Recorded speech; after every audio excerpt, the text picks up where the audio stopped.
Yes, guys, good morning. So, in the previous class, we were only talking about the basics of valuation. I told you that on the basis of fundamentals, the intrinsic value or the fair value of a company is purely based on the cash flows that it is going to generate on a later date, future cash flows. What are the expected future cash flows? Which obviously there'll be a lot of uncertainty regarding it, and it is also based on required rate of return. This required rate of return, guys, to discount your cash flows to arrive at the present value of future cash flows will depend on the risk free rate prevailing in an economy and also the risk premium that you're supposed to get on account of the risk that you're undertaking. It is at this point, guys, I told you that obviously the required rate of return of an equity security beta would be more than the required rate of return of a debt security. Likewise, within debt securities also, guys, if you compare different companies, it would depend upon their credit rating. A AAA rated bond would have a lesser required rate of return than a AA rated bond or a A rated bond. So that AAA, AA, beta would determine the credit rating of these respective companies. Also, guys, we spoke about computation of real return and nominal return the other day. I told you guys that whatever interest rates or whatever returns that prevail in an economy are all nominal returns. From nominal return, if you remove the impact of inflation, what you get is your real return. So if you talk about risk free return prevailing as such, beta, if you talk about risk free return prevailing, this you can divide into two components, beta. One is what is the inflation component, and the other one, beta, is your real return. The other one, beta, is your real return. The same thing, beta, can be performed with risk adjusted return. Risk adjusted return is nothing but your required rate of return, required return from a particular security. So as far as the required return from a particular security is concerned, guys, you can again split this into two components. What is the amount of your inflation, and then what is the amount of real return that you would be generating. Someone had a doubt here that are we computing real return and inflation component only from risk free return? No, guys, it is from any return. Any return, whether it is risk free return or required rate of return, you can remove the impact of inflation, guys, and the leftover portion would be your real return. I hope you're all clear about this. These are the only things, beta, that we spoke about yesterday. We solved a couple of questions on real return and nominal return. And I also told you guys that in a shorter period, the value of a security will always be based on demand and supply factors. Higher the demand for a security, higher would be the market price, because there are more number of buyers. As the number of buyers increase, obviously the price of a particular commodity, price of anything, guys, not just an equity share or a preference share or a debt security, price of anything can increase. It happened, guys, when there was when the United Andhra beta split into Telangana and Andhra Pradesh. And there were rumors that Guntur would be made the capital city of Andhra Pradesh, guys. All of a sudden, beta, the price per acre of land increased from 2 acres to 2 crores to 10 crores, 11 crores, 12 crore rupees. Though those valuations were not justified as such, beta, but then there was a heavy increase in the price of the land. It was a temporary increase.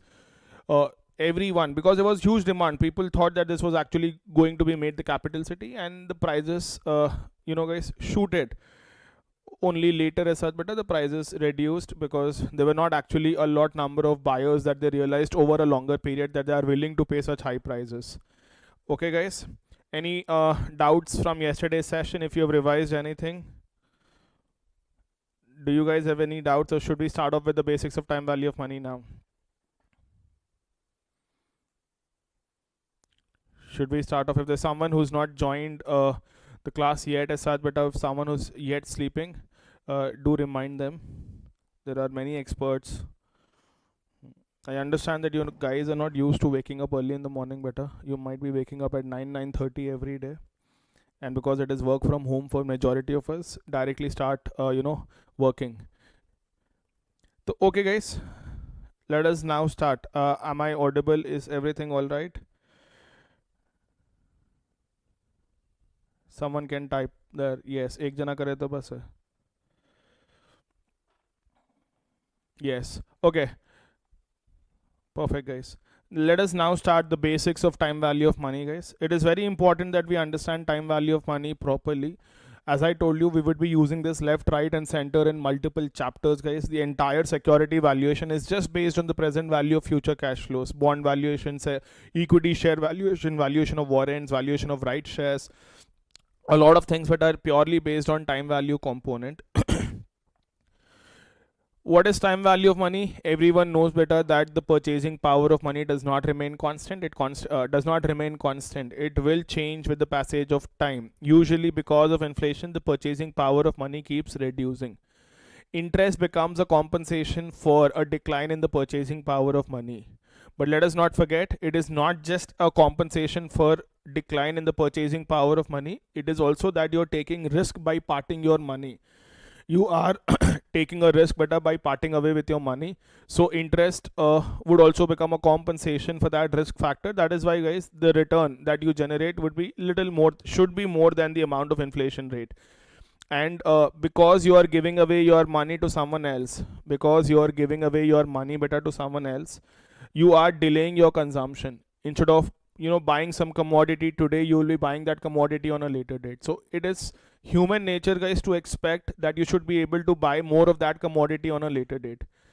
So you will not just want compensation for inflation, you would also want a little additional return over and above inflation, so that you're actually able to buy a higher quantity of goods on a later date. So yes, interest becomes a compensation for inflation, but then because an individual is delaying his present consumption, he would also be expecting a little higher return than the inflation factor. So if you say interest beta, when you say time value of money beta, we just talk about purchasing power of money not remaining constant. Purchasing power of money not remaining constant. Let us not forget, beta, that there are few countries with hyperinflationary conditions. There have been situations in Zimbabwe 2008, 2009, beta, when the inflation rate was in. They do not officially declare it, beta, but then it was around 1,70,000 percentage or 11,70,000 percentage. That was the inflation rate, wherein the value of the currency is such, beta, tanks. The purchasing power of money, beta, is almost negligible. They converted their local currency into US dollar. They had a conversion rate. Same thing happened in Venezuela also. Even there, beta, there was hyperinflationary condition. Again, beta, there were few countries, Middle East, mein, beta, or Eastern European nations, one or two nations, beta, where the interest rate skyrocketed because of a heavy increase in the inflation rate. So yes, interest is primarily based on inflation factor, as I told you, but interest also depends on the risk factor that you take. And also, guys, because we delay our consumption, we would be expecting a higher return than inflation. So your purchasing power of money, beta, not remaining constant, is time value of money.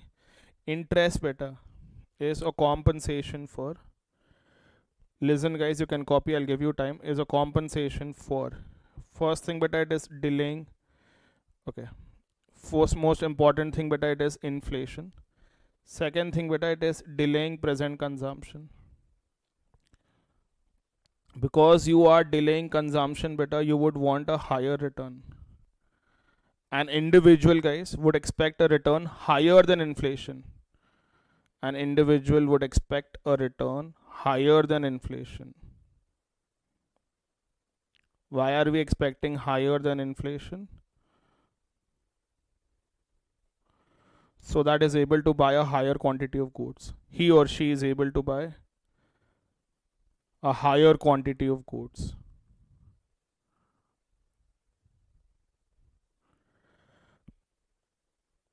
Plus there is risk factor. I would say that these are the three primary reasons which determines your interest rates, interest amount, guys. Now, as far as computation of interest is concerned, there are two systems of computing interest. As far as computation of interest are concerned, but there are two systems of computing interest. I'll be like, sir, please let us not talk about simple interest and compound interest. But then, guys, there is one example that I always want to discuss, because that has an impact on our understanding of a very important concept in bond valuation. I do this in CA Foundation. I do this in CA Intermediate. I'll do this in CA Final as well. I'll just give you an example, guys, expecting you to differentiate between simple interest and compound interest. I hope everyone knows simple interest, beta, is where the interest is always paid on the original principal. Simple interest is where the interest is always paid on the original principal. Okay, compound interest beta is where the interest is accumulated. Interest is accumulated, and the interest for the subsequent period is computed on the basis of the accumulated balance. Interest for the subsequent period is computed on the basis of your accumulated balances. Now, guys, imagine that there is a debenture worth 100 rupees which has a coupon rate. Coupon rate beta is nothing but which determines the interest amount. The word coupon rate is was used to be used better earlier, because earlier there used to be physical securities and they used to attach coupons to the physical debenture. Every time you want to claim interest, you have to tear the coupon for that particular year, submit it to the company so that you get your share of interest. That is how the word coupon rate came into picture. So there is coupon rate beta. So basically the interest amount beta is 10 rupees, and let us just say beta that the period is 5 years. Period is 5 years. Debenture worth 100 rupees, coupon rate 10%. So that is giving us an interest amount of 10 rupees every year, and then the period is 5 years. Now guys, I'll tell you case 1. Interest is not paid annually. Interest is not paid annually. The entire balance of 150 rupees is paid at the end of 5th year. Interest is not paid annually, guys. The entire balance of 150 rupees is paid at the end of 5th year. Case 2. Interest of 10 rupees is paid out annually. ये 150 कैसा है बेटा? Interest 10 rupees per annum per year for 5 years. For 5 years. And then beta your principal component of 100 rupees. Principal component 100 rupees that they are giving you back at the end of 5th year. Case 2 beta is where there's an interest of 10 rupees, guys, is paid annually. Is paid annually, guys. And apart from that, 100 rupees principal is paid at the end of 5th year. Is paid at the end of 5th year.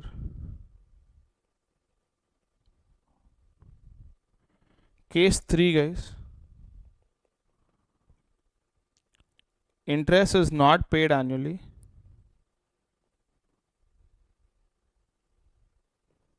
However, interest for subsequent periods is on accumulated balance. Interest for subsequent periods beta is on accumulated balance. मतलब क्या? Basically like this beta. Say you've given a loan of 100 rupees to someone. For the first year, guys, interest is 10 rupees.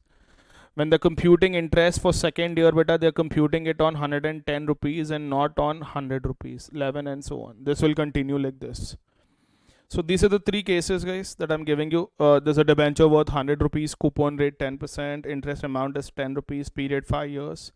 3 cases which I'm presenting here. Can you tell me, guys, which of these cases are of simple interest? Which of these cases are of compound interest?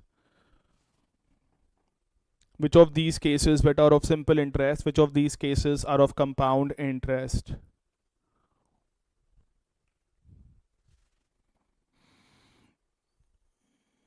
Three cases that have been presented, guys. I just want an answer as to which of these cases do you really think are of simple interest? Which of these cases are of compound interest? Case 1, case 2, case 3.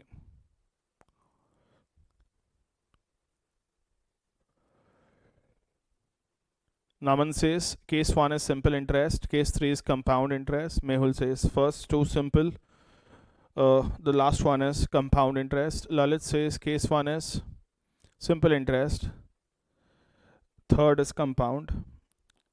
Neha says 1 and 2 are very simple, third is compound. Yes, guys.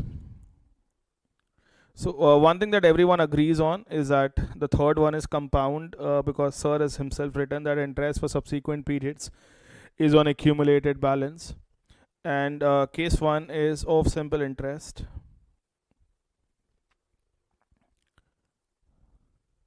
Aditi says second and third case are of compound interest. Aditi, can you unmute yourself and tell me why do you think the second case is of compound interest?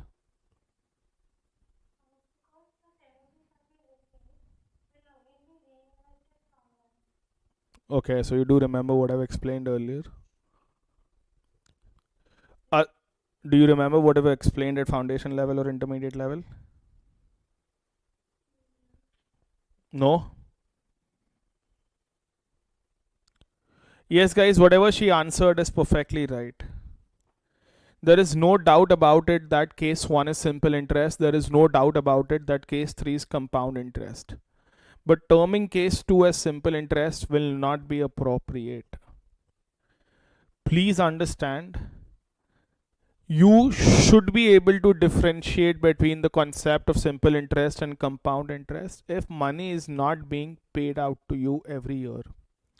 In the first case, they are not handing over 10 rupees to you at the end of every year. They're directly handing over 150 rupees to you at the end of fifth year. They're directly handing over 150 rupees to you guys at the end of fifth year. They are not giving you 10 rupees at the end of every year. Third case, beta, they are not giving you 10 rupees at the end of every year, but then they're telling you, boss, we know that this 10 rupees is your income of the first year. Do not worry, we will compensate for this. When we're computing your interest for the second year, we will not just pay you interest on the original 100 rupees, we will pay you interest on 110 rupees. You'll be like, okay, in spite of the fact that you're not giving me 10 rupees, I know that you're also giving me return on that 10 rupees.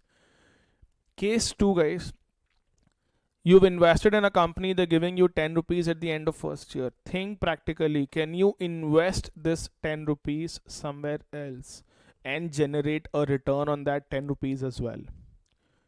Will you be able to invest this 10 rupees somewhere else and be able to generate a return on that?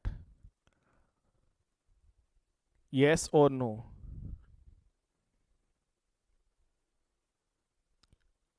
I hope you're understanding the point, guys. When they give out that 10 rupees at the end of every year to an individual, you will obviously be able to invest that 10 rupees better somewhere else. You will be able to invest that 10 rupees, guys, somewhere else and make a return on that as well. कभी doubt आता है बेटा? What you do is log into your internet banking as such better. I'm not telling you to actually open a fixed deposit, but then try this, guys. Try creating a fixed deposit. Just go till the last step, guys, and then exit. Try creating a fixed deposit for 5 years or such, but they might tell you that the interest rate is say 6% per annum or 5.5% per annum, and you will have an option wherein it'll say, how will you want your interest to be paid out? Do you want your interest to be paid out quarterly? Do you want your interest to be paid out monthly, annually, or directly on maturity? You will select directly on maturity. See what is the amount that the banker is going to give you. What is the amount of interest income that you will be generating on it? And alternatively, beta, once more try a scenario wherein you'll select interest is being paid out to me quarterly or interest is being paid out monthly. Do you really think the banker is going to give you the same amount of interest? No. The fact that the banker is paying out interest every month or every quarter as such, guys, the amount of interest income that you're going to receive from the banker is going to be a little lesser here. But do not worry, you will be able to compensate for that reduction in interest amount because you can invest that interest elsewhere and generate return on that as well. You can invest that in whatever better amount of interest that you're receiving and invest it somewhere else. When debentures are issued, guys, just say I told you the other day, beta, Edelweiss was issuing debentures. I do not know if the issue is still open. I believe the issue is closed. 9.5% plus 0.2% is the effective yield. You select monthly interest option, beta, they are not giving you 9.5%. They might give you only 9.3% or 9.2%. That 9.5% they will give you, provided, guys, you keep the entire amount of interest with them. That compounding effect is being taken into consideration. Understand the difference between case 1 and case 2, guys. Don't you think that if you reinvest that 10 rupees at the end of every year, guys, for a period of 5 years under case 2, you will actually be left with a higher amount, guys? you will be actually be left with a higher amount beta than case 1 or case 3. Sorry, in comparison to case 1 beta, you will have a higher amount under case 2. We do not know, guys, whether we will have a higher amount than case 3 or a lesser amount than case 2, because it will all depend on at what rate will we be able to reinvest those cash flows. Will I be able to reinvest those cash flows at the same 10%? What if the prevailing market interest rates decrease and I will get only 9%? What if the prevailing market interest rates increase? And what if I get 11%, 12%? Anything is possible, guys. Anything is possible. So here, when I say, guys, it is being paid out annually, Sarvesh, I'll be answering your question in a minute. When you say, guys, that you are paying out interest annually, please do not forget, but that there will be some amount of reinvestment income. It is better to talk. It is better to talk about simple interest in case 1 and case 3. When people say simple interest and compound interest, guys, it is usually beta where interest is not being paid out. When interest is being paid out, beta, why the hell should I be worry? Why the hell should I worry about, paying you interest on interest? When I'm paying out my interest liability every month as such, guys, why should I be worrying about paying interest on interest? Imagine, guys, that you take a loan from a bank. There are monthly installments. The banker will levy interest on interest portion, guys, only if you do not pay your installment on time. If you are paying your installment on time as such, guys, the banker will not obviously levy interest on interest, correct? If the amount of interest is being paid out on time as such, but the banker is not going to levy interest on interest. Only if you do not pay your interest on time, he will levy penal interest, he will levy interest on interest, everything, guys. So this whole concept of simple interest and compound interest as such beta works only when interest is not being paid out at the end of every period. They retain the cash flows with them, and then see, guys, how are they computing those cash flows. Then you will have to see beta how are they actually computing the cash flows. That is what differentiates between simple interest and compound interest. Sarvesh, you can ask your doubt now. Can we take the same example in terms of depreciation? I didn't understand better.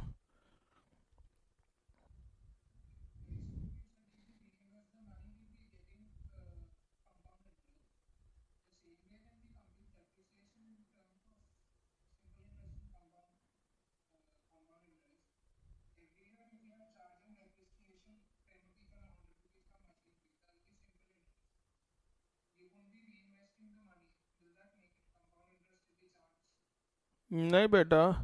The concept, see, we relate simple interest to a straight line method of depreciation is only because how are you computing your depreciation?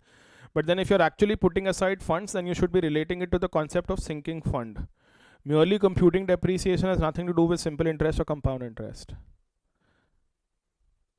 अगर तेरे को पैसा actually, if you were to set aside money as such beta, then you can talk about this. मतलब for the replacement of machine at the end of its useful life.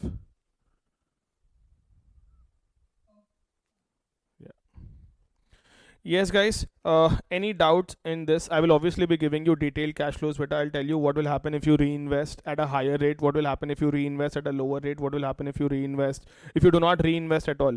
Whatever 10 rupees that you're receiving as such, guys, you just put it in your house, you're not doing anything with that. What will happen to your effective yield? It will obviously not remain at 10%. I will tell you all of those cases. This is why, but I tell you that it is very important to understand the entire basics of time value of money. It is not that simple as such, better. There are a lot of very small concepts that we should know. Here, guys, I will be explaining a very important concept of reinvestment risk. There's a very important concept, guys, of reinvestment risk that is based on this example. Okay, beta, you copy this and the example, then I will present detailed cash flows and I'll give you detailed notes. If you have any doubts, beta, at this point, please ask now. Any doubts? No, copy this, guys. All of you better start copying this and the example. Start copying this, guys.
Yes, guys, I hope you're all done with this part. Here, guys, this example.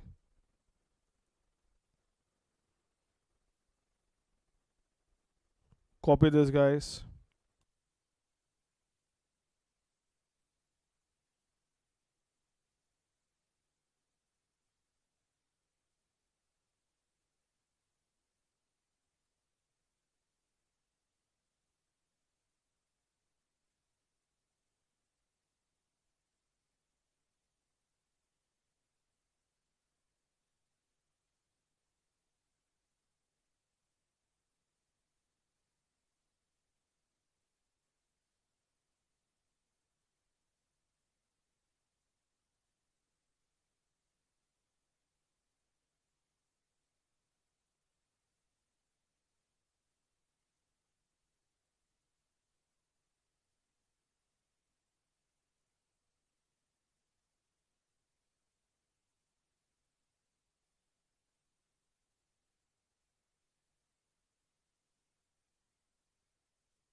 Yes, beta.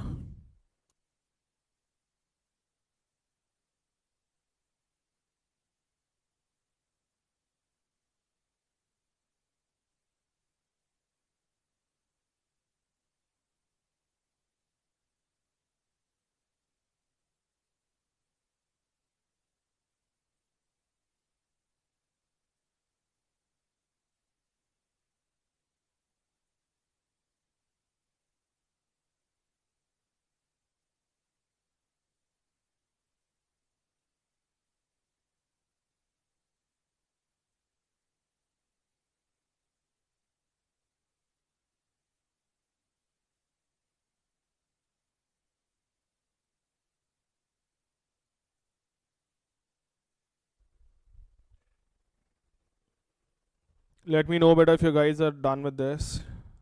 I'll give you the explanations.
Are you all done?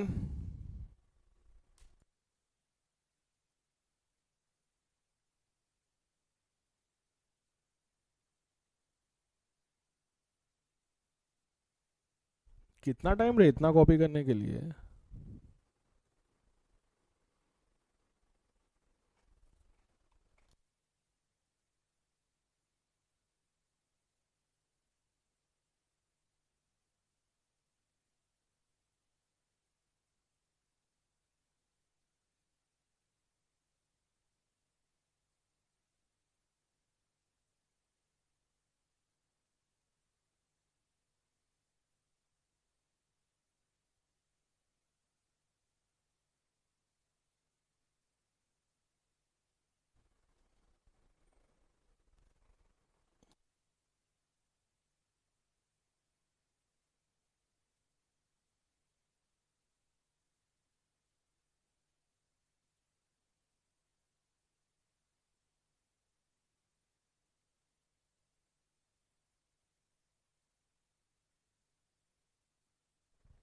You do not have to compute the accumulated balance in the last case, but we are going to do it. Just write like that and leave it. Do not compute interest for all the 5 years. You just have to write only this part. Mohit and Karthik done. चलो बेटा, I'm assuming everyone else is also done. Is anyone जिसका हो गया वो अभी done मत लिखो, जिसका नहीं हुआ है वो बोलो. Do you need more time?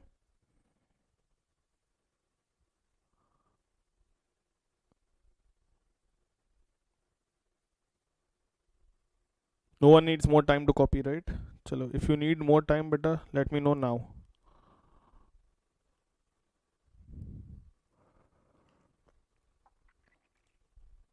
Yes guys, write down.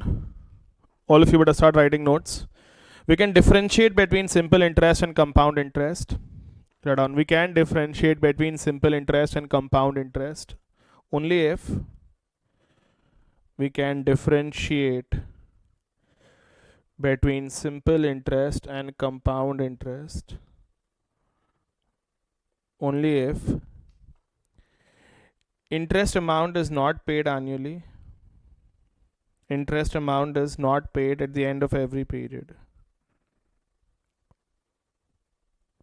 Is not paid at the end of each period and is accumulated.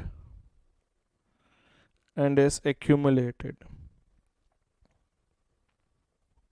And is accumulated. Case 1 is clearly a case of simple interest. Case 1 is clearly a case of simple interest. Case 1 is clearly a case of simple interest, as interest is paid directly at the end of 5th year. Directly at the end of 5th year. And interest is still computed only on the original principal. And interest is still being computed only on the original principal amount every year. Only on the original principal amount every year.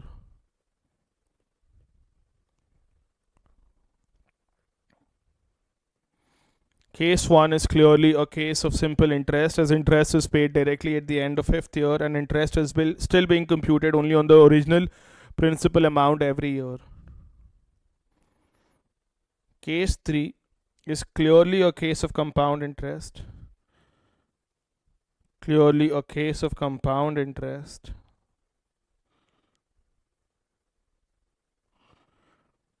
as interest is accumulated and the interest amount is being computed on accumulated balance every period. Is being computed on accumulated balance in each period.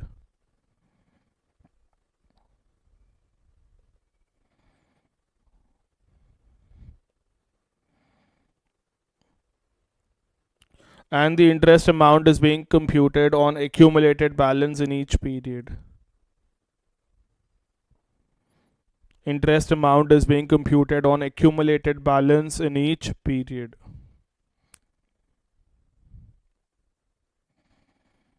Case 2. Case 2. Interest is being paid out at the end of every year. Interest is being paid out at the end of every year. Interest is being paid out at the end of every year. Such interest received can be reinvested.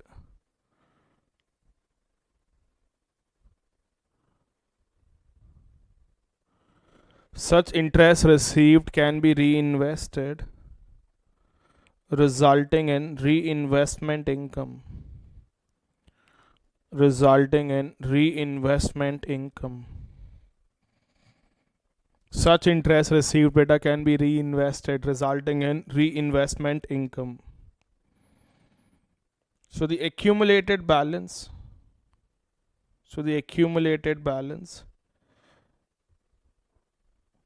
along with reinvestment income,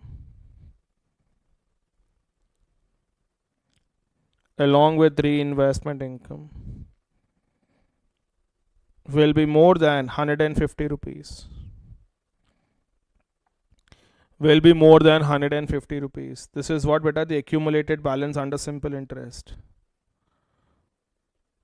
150 beta is the accumulated balance under simple interest. So your total accumulated balance, guys, along with reinvestment income will be more than 150 rupees, which is the accumulated balance under simple interest. Hence, such cases are usually considered as a case of compound interest. Hence, such cases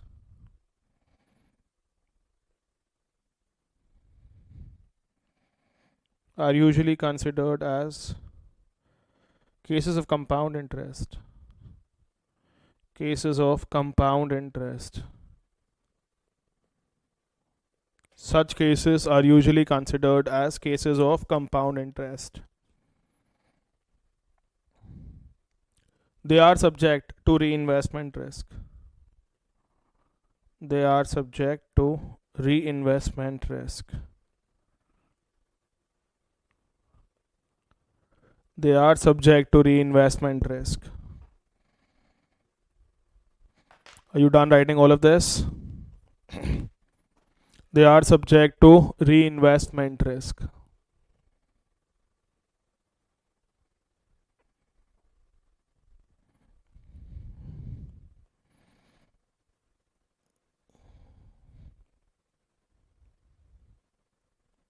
Now, guys, accumulated balances under each of these cases.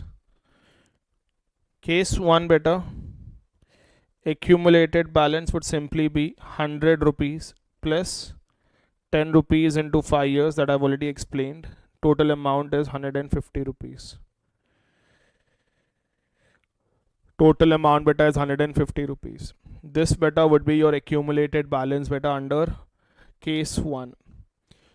Under case 1, your accumulated balance, guys, is 150 rupees. Do not forget beta that our effective annual return, we would be computing effective returns later, but our effective return beta is much lower than 10%. It is not that effectively beta we are generating 10%, though the interest rate is 10%, though they're computing interest as 10 rupees every year, guys. But if you look at the overall return beta, effectively it is much lower than 10%. Case 3, guys, accumulated balance. We would start with the principal amount of 100 rupees. On this beta, what would be your interest for first year? Interest for first year, guys, at 10% would be 10 rupees. You will have an accumulated amount of 110. Interest for second year, this is case 3, guys, remember, not case 2. I'm first performing calculation for case 3. Interest for second year but at 10%, guys, is 11 rupees. You will have 121. Interest for third year beta at 10% would be 12.1. You will have 133.1. Interest for fourth year at 10% would be 13.31. This would give me 146.41. And interest for fifth year at 10% would be 14.641. 146.41 into 1.1, 161.051. This would be the total accumulated balance that I will have, guys, at the end of fifth year under case 2. Perform the calculations on your own beta. Do not blindly copy. I'll just wait for 10 seconds here. Perform the calculations beta on your own here.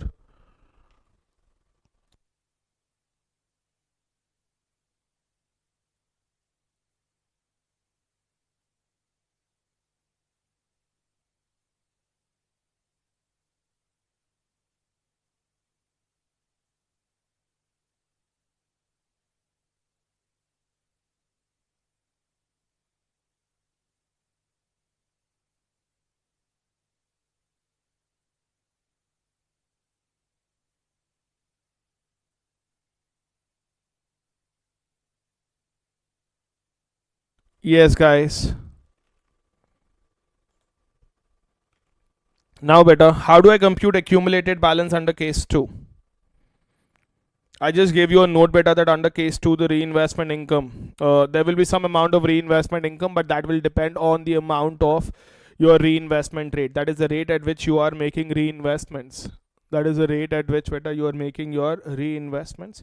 That will determine the total amount of accumulated balance. So can anyone tell me, guys, how do I compute this?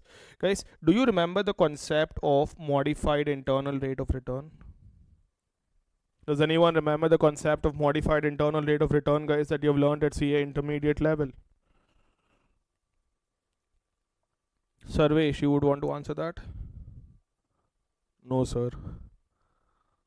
ऐसे questions मत पूछो, गायब हो जाएंगे हम. Anyone remembers, guys? Ashay, do you remember the concept of modified internal rate of return?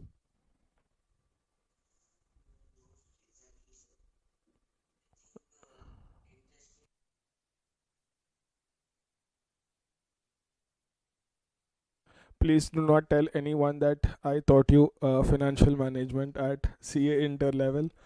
Interest rate adjusted for risk कहाँ से आ गया यार? That was under risk analysis, risk adjusted discounting rate.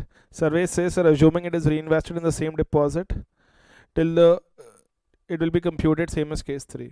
Okay, correct, Sarvesh. Assuming that if you invest at 10%, then the total accumulated balance would be the same as case 3. I'll talk about modified internal rate of return as well, but in tomorrow's class we will be talking about NPV, IRR, MIRR as well. Three basic things, not everything, only NPV, IRR and MIRR. Okay, guys, case 2, beta, the total amount of accumulated balance will depend on the reinvestment rate. Listen, guys, your total accumulated balance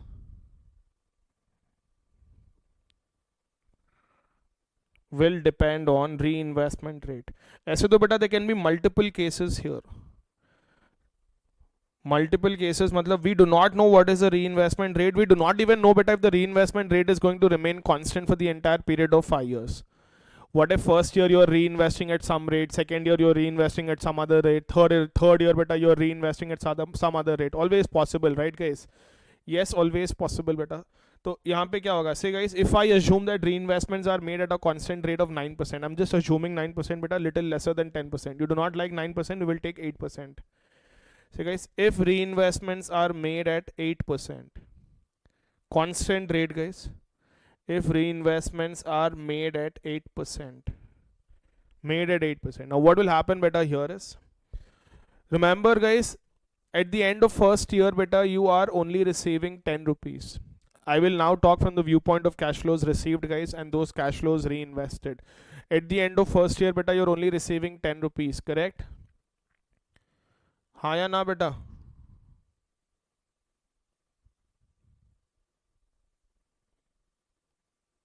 End of year 1, cash flow received is 10 rupees. The company will pay out 10 rupees to you guys. You reinvest this 10 rupees. You reinvest this 10 rupees, beta. What will be the amount that you will have at the end of 5th year? On the first cash flow that you're receiving as such, beta, if you reinvest at the rate of 8%, tell me what will the amount? Reinvest at the rate of 8%. Tell me what is the amount beta that you're going to have at the end of 5th year. You will have 10 rupees into 1.08 whole power 4. Why whole power 4, sir? Why not whole power 5? You are reinvesting at the end of first year and it is till the end of 5th year. From the end of first year, they are not going to give you any income for the first year beta. 10 rupees that you invest, say you are receiving 10 rupees on 31st December 2021. You are not going to get any interest on this for 2021. It is only from the next year beta that you're going to generate reinvestment income on this. It is only from the next year beta that you're going to generate reinvestment income on this. Otherwise, why will they give you for the first year when you're reinvesting it at the end of first year? So when you reinvest at the end of first year beta till the end of 5th year, you will get reinvestment income only for 4 years. Only for 4 years beta. This is from end of first year. From end of first year to end of 5th year. From end of first year, guys, to end of 5th year. Is this clear, guys? You will also receive another 10 rupees, but at the end of second year, you will go reinvest this amount, guys. You will go reinvest this amount, 10 rupees into 1.08 whole power 3. Here, beta, you will receive only for 3 years. Why only for 3 years? This is from end of first year till the end of fifth year. Sorry, end of second year, beta. From the end of second year, guys, till the end of fifth year. You are going to receive 10 rupees again, beta, at the end of third year. You will reinvest that at 8%, guys, and you will generate 8% return for 2 more years. You are going to get ये 1 2 3 Roman numbers क्यों लिख रहा हूँ मैं भी यार. You are going to get 10 rupees at the end of fourth year. You will reinvest that beta only for a span of 1 year, and you will get 10 rupees into 1.08. You are going to receive 10 rupees beta and 100 rupees from the company. At the end of fifth year, guys, the company in which you originally purchased the debenture is going to give you 10 rupees and another 100 rupees. Will you generate any reinvestment income on that?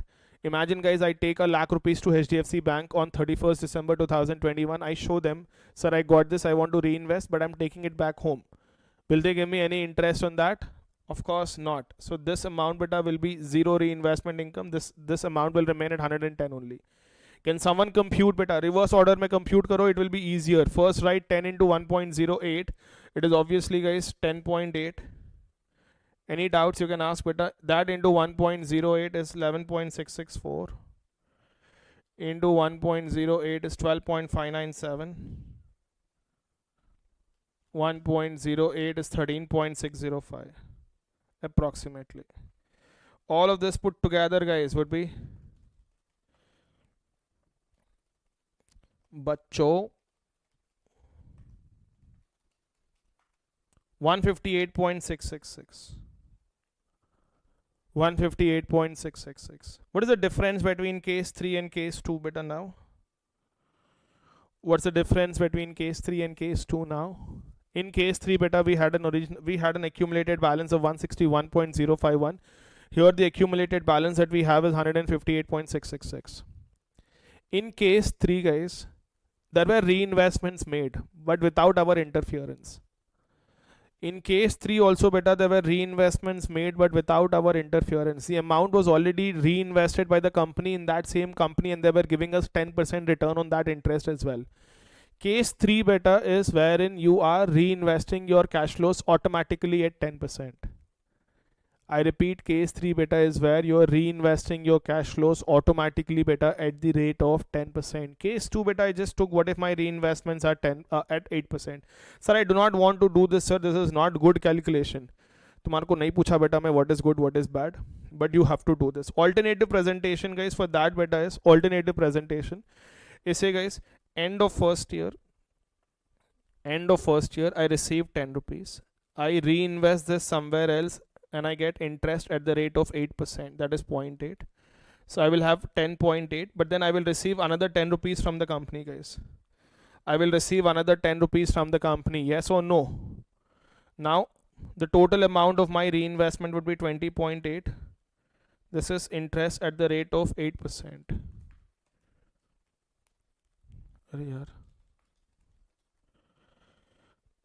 1.664, guys. I will have a balance of 22.464. Now, this was end of year 2, guys. Year 2 interest amount received. This is year 1 interest amount that you have received. Now, again, beta, I will receive year 3 ke end mein interest of 10 rupees. So I will have a balance of 32.464 on which I will be generating 8% if I reinvest somewhere else. 1.79712. No, 32.464 into 8% is 2.59712.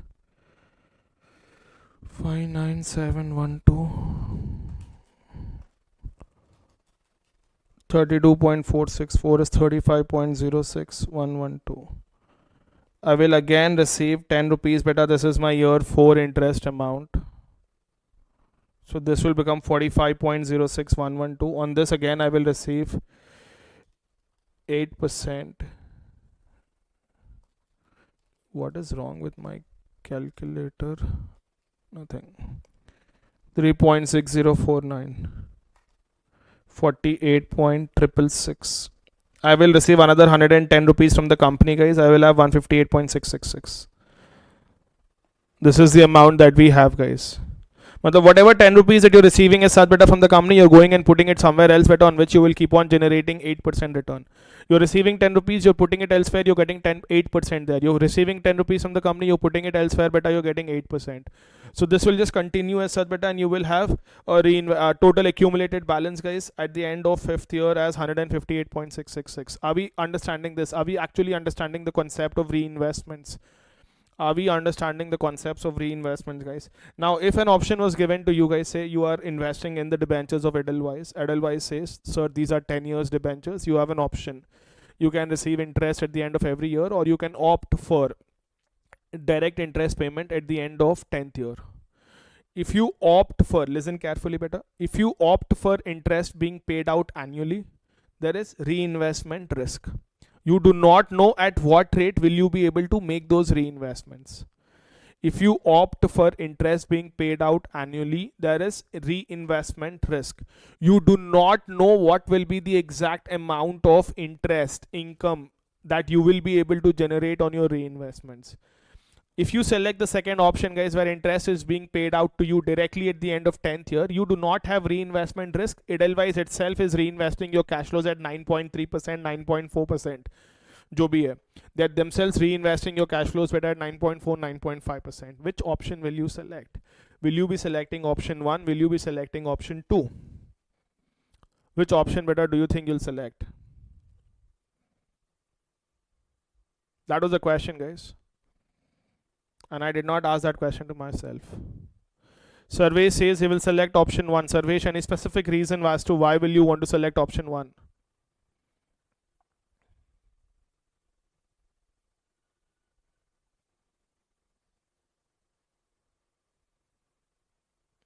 Asghar? Survey says he will expect greater returns while reinvesting. That is why he will select option 1. Mishika says 2. Reason, Mishika?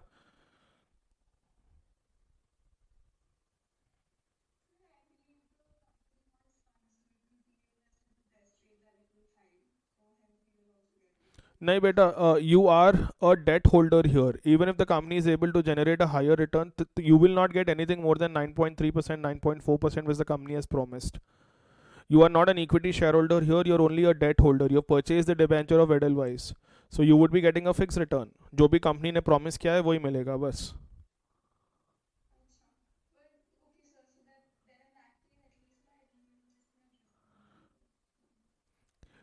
Correct, guys. Your reinvestment risk would be 0. Karthik says it depends on the market opportunity. Vatsal says it depends on the risk capacity. Vatsal, can you please elaborate on risk capacity?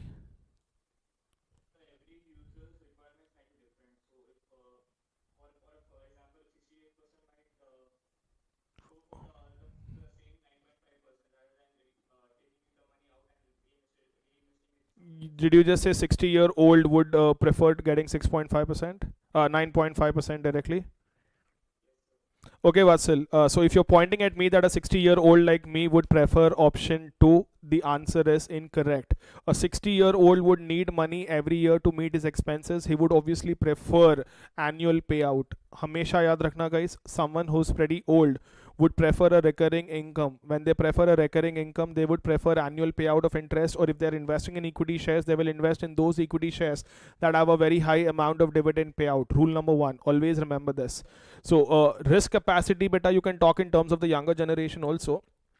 See, guys, personally I believe if you prefer option 2, personally beta, I believe if you select option 2, the credit risk increases. Parking your entire money, guys, only with one entity as such beta might seem a little more riskier. ऐसा सोचो बेटा, if you are giving your money as a loan to a friend and he's not paying you interest every month, he says ठीक है, we will accumulate interest, I will calculate interest on interest, interest on interest, and that amount beta might become huge on a later date, and that might pose a lot of credit risk as such, guys. So that is why normally guys many entities prefer annual payout of interest. They'll be like, we will park this money elsewhere, let the money with Edelweiss be only equal to the amount of original investment. जो भी पैसा कमा रहे, let us invest this elsewhere as such, so that we will be able to at least reduce that risk. Undoubtedly better when you're taking money from Edelweiss every year and you're reinvesting it elsewhere, you have reinvestment risk. So if I ignore the concept of credit risk altogether guys, then as someone answered, it will depend on your expectations of the interest rate movements. It will depend on your expectations of the interest rate movements guys. Just guys, some family member created a fixed deposit a couple of years back for a very long duration and they are still getting an interest rate of 8%. They were like, we do not care about the movement of interest rates. We will create an FD for a direct longer period. We will get 8% interest rate. Do you really think, but if you create a fixed deposit now, you will get interest rate of 8%? Not possible. So it depends on your expectation. But right now, I am expecting that the interest rates might, guys, either remain at the same level or they might have to shoot up in a little medium term as such better. So if I am willing to take that risk, I'll be like, okay, it is better that I park my money in short term securities. As and when the interest rate increases, I will be able to park my money in those securities that will offer me a higher interest amount. I will invest my amount in those securities which will give me a higher interest amount. A lot of answers better will also lie on our understanding of something called as bond duration. Later when we do bond valuation, we will be learning about a lot more concepts in that chapter. So as of now, itna samjho guys, if you're talking about the age factor, they would obviously prefer annual payouts because they will want to meet their expenses. But then if you're ignoring credit risk altogether guys, then your answer would lie on, your answer beta should depend on your expectation of interest rate movements. Are you expecting the interest rates to increase? Are you expecting the interest rates to decrease? That should decide your answer on whether you would want to select an annual payout or whether you will want to select a option better where the entire interest is being paid out to you directly at the end of 10th year. Are we clear about this? Any doubts in this part guys? Any doubts in whatever I've just explained? Copy this guys. We will also compute this. Okay beta, one more question. Is everyone aware of Public Provident Fund, PPF? Are we all aware of Public Provident Fund guys, PPF? I'm not talking about EPF. PPF की बात कर रहा हूँ.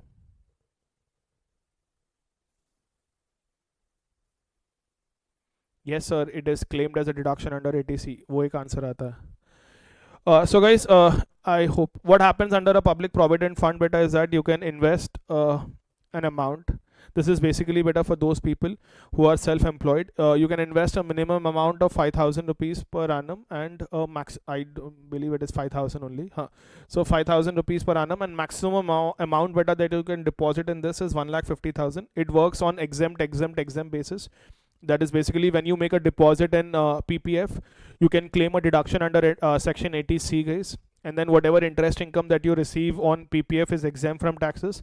Similarly, whatever is the amount of money that you receive on maturity, you can claim exemption. So after 15 years, you can extend. You have an option of extending the maturity of a PPF by another 5 years. So in block of every 5 years, you can keep extending the maturity of your PPF till an indefinite period, guys. So tell me guys, when you invest in they do not pay you any interest annually as such, but the entire amount is accumulated and they will directly give you the amount at the end of 15th year if you opt for payment at the end of 15th year, or you can also extend it by 5 years and leave it for your future generation or use it when you retire. So tell me guys, is there reinvestment risk involved in PPF? They're not giving you any interest income at the end of every year. They're directly accumulating the amount and they will pay you at the end of 15th year. So is there reinvestment risk involved in PPF? That was the question, guys, which you guys are supposed to answer.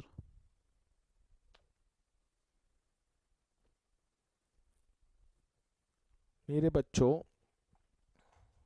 I just explained you guys how the process works. Aren't you were answering something?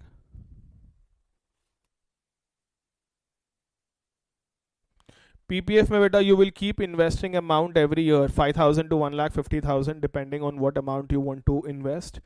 And every year they will calculate interest. but that amount is not being paid out to you, they will accumulate. तो next year जब वो लोग interest calculate करेंगे, they will take not only the amount of your previous year deposit but also the amount of your previous year interest plus whatever amount that you've deposited. ऐसे they will keep accumulating the amounts and pay you the amount at the end of 15th year. So does there is no reinvestment risk in PPF? Mohit Panjwani says there is no reinvestment risk in PPF. Guys, just acha, no one should have had you guys or what, only 19-year or 20-year-old kids. How will you have an idea about PPF? Is that the answer? Sarvesh, you're answering something?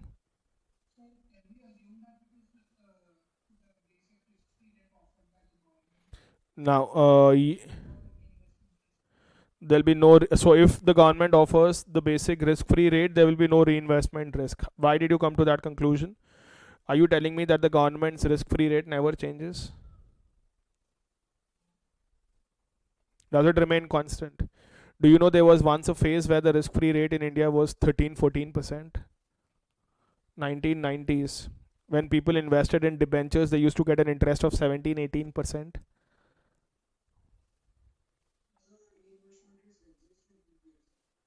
Reinvestment risk exists in PPF. Why?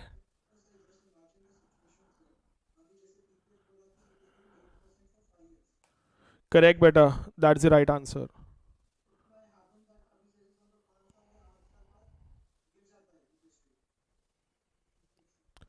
Perfect answer, Ansh. So Ansh says what happens in PPF beta is that they, though they accumulate the balance with themselves, the interest rate is revised every year. Depending on the prevailing market interest rates as such, guys, the interest rate is revised every year. So though your money is still lying with the PPF authorities only as such, beta, the amount of interest income that you are generating does not remain constant. The amount of interest income beta will keep changing every year. Well, when I started my PPF as such, beta, the interest rates might were around 8%, but now they're 7.1% or 7.05%, something like that. So the amount of interest income that I will generate from this security, guys, obviously would differ year after year. It will not remain constant. So yes, though PPF is not paying you cash flows at the end of every year, but there is still reinvestment risk involved in a PPF. Though they are not paying you guys at the end of every year, there is still reinvestment risk. Reinvestment risk not because you have to reinvest it somewhere, but at a different rate. Whatever money is lying with them, also better, the interest rate will keep changing. Will keep changing. Government as such, better, will keep announcing the interest rates every year. That is how it works in case of a PPF. Now, guys, you can copy this case too. Total accumulated balance, which will depend on reinvestment rate, and then we can have a discussion regarding PPF in a detailed manner once we do bond valuation as well. ये copy करो बेटा. Same example, we will also reinvest at 20% and perform the calculations. If you have any doubts, you can ask now. Does anyone have any doubt, guys? No doubts? Chalo, start copying this then. Start copying this. Everyone, beta, you have to copy this.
Yes.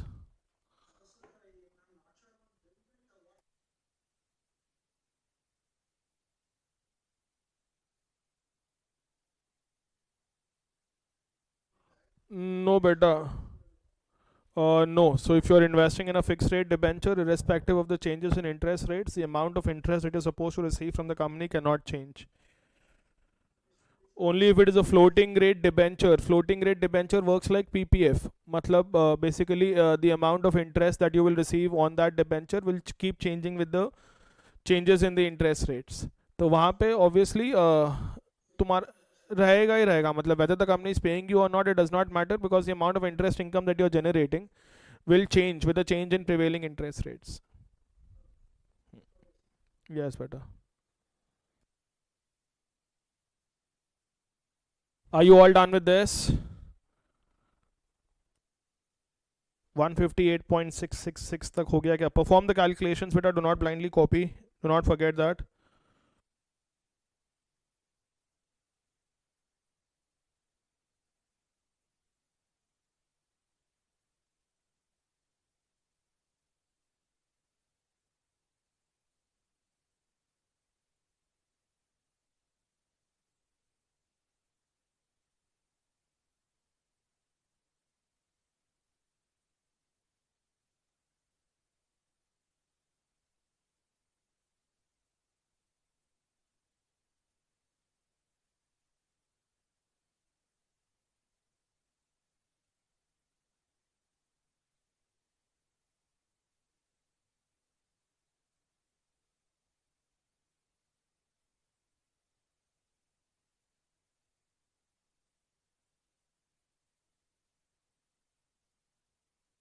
Are we all done beta? I'm assuming that we are done till 158.666.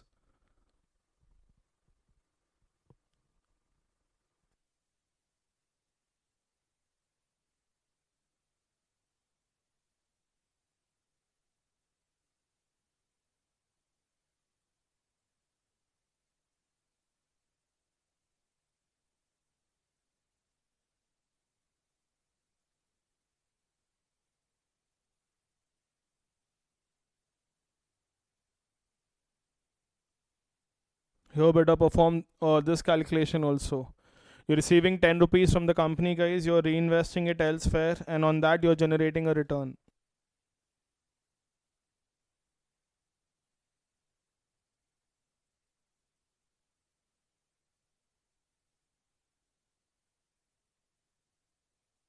Yes, guys. ये जो point 8 है बेटा, this is nothing but your reinvestment income. You can say this is reinvestment income, guys. The 10 rupees that you have reinvested, better on that you have generated zero point 0.8. This is again your reinvestment income.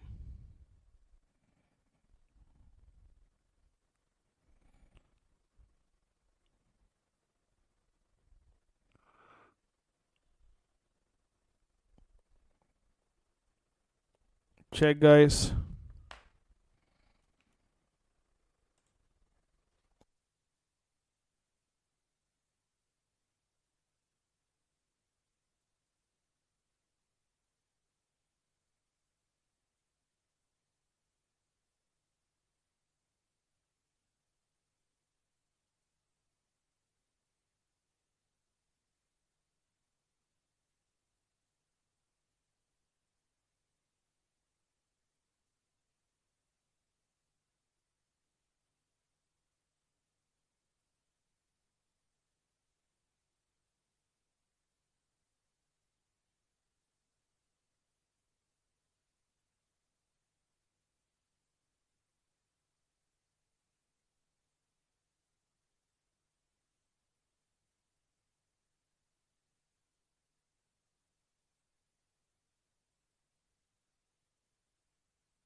अगर जल्दी copy करना हो गया तो बोलो guys, so that we can start off the next calculation.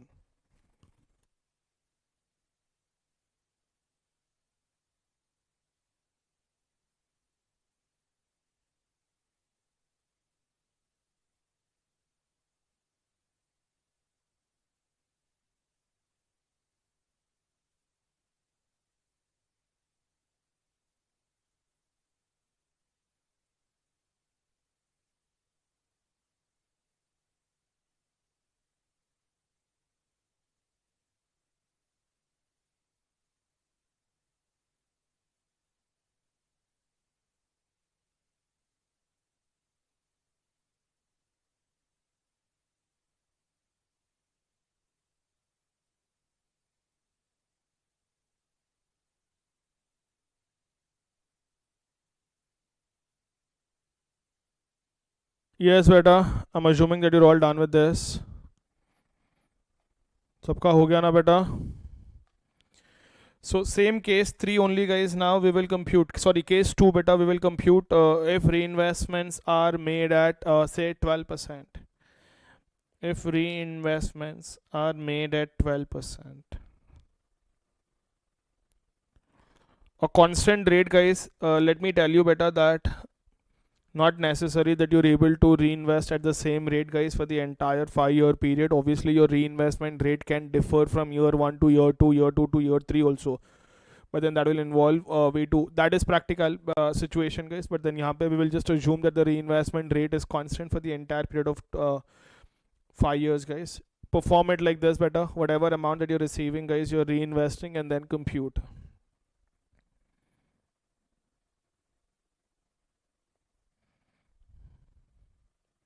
All of you better do it with me only, we will not be wasting time here.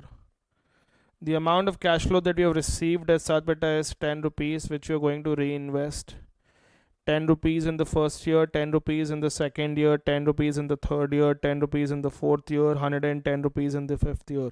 This is the amount of cash flow beta that we are receiving. So your accumulated balance beta after reinvestments, your accumulated balance after reinvestments would be,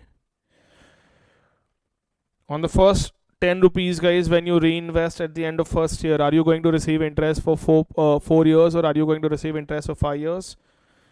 It is only 4 years beta, it is not 5 years, because you will obviously not be receiving interest for the first year. Here beta, this will be 10 rupees into 1.12 whole power 3, 1.12 whole power 2, 1.12, and this would be 110.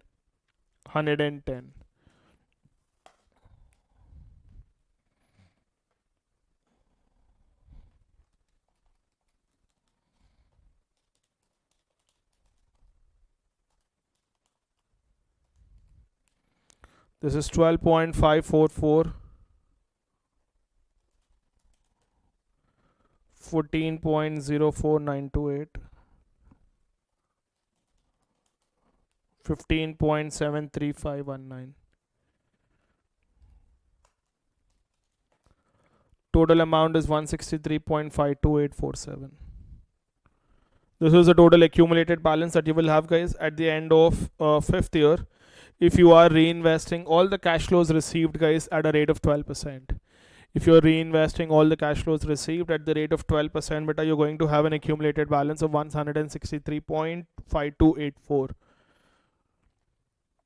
163.5284 guys is the amount that you will receive.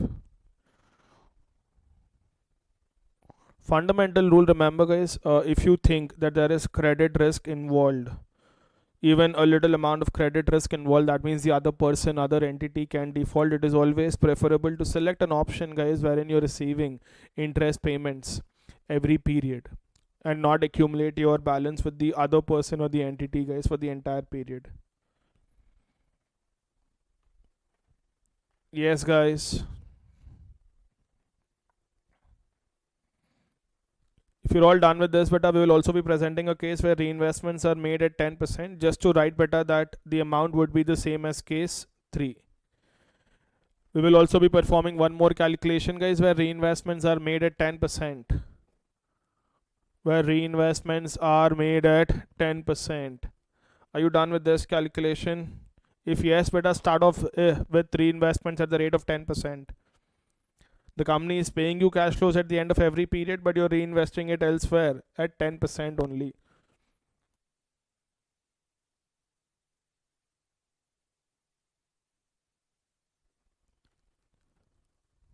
If reinvestments are made at the rate of 10%, beta, let us perform those calculations now.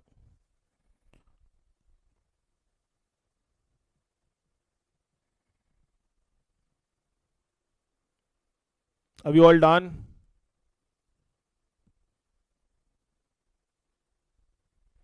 मेरे बच्चों हो गया क्या?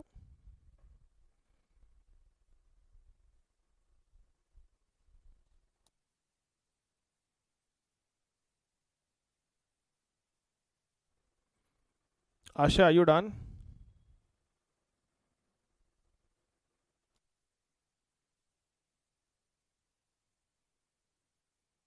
Chalo beta, same calculation if reinvestments are made at the rate of 10%. Finish it, guys.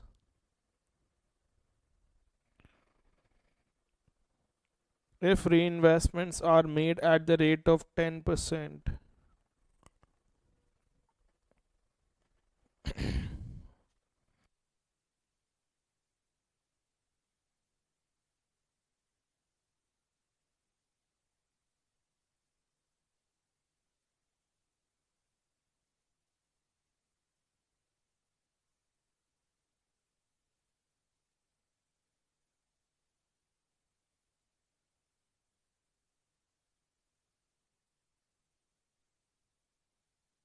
You will be reinvesting at the rate of 10% beta for a span of 4 years.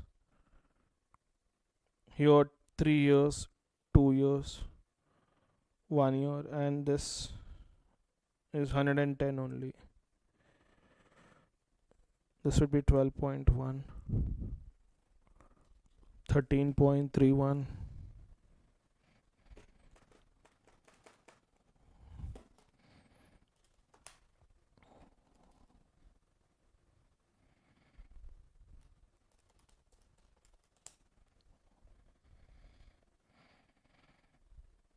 We should get the same answer, guys, as case 3 because practically they're the same. Whether the company is reinvesting at whether the company is giving you reinvestment rate of 10% or whether you are reinvesting it elsewhere at 10% does not matter, guys. The total accumulated balance that you will have beta is 161.051. The total accumulated balance that you have beta is 161.051.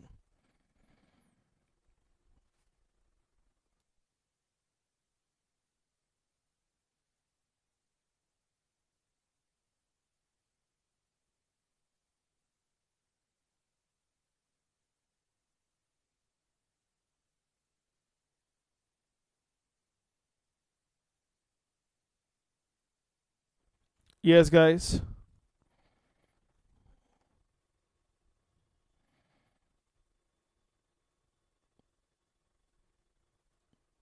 Are we all clear about this?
Chalo beta, I'm assuming that you're all done with this calculation as well.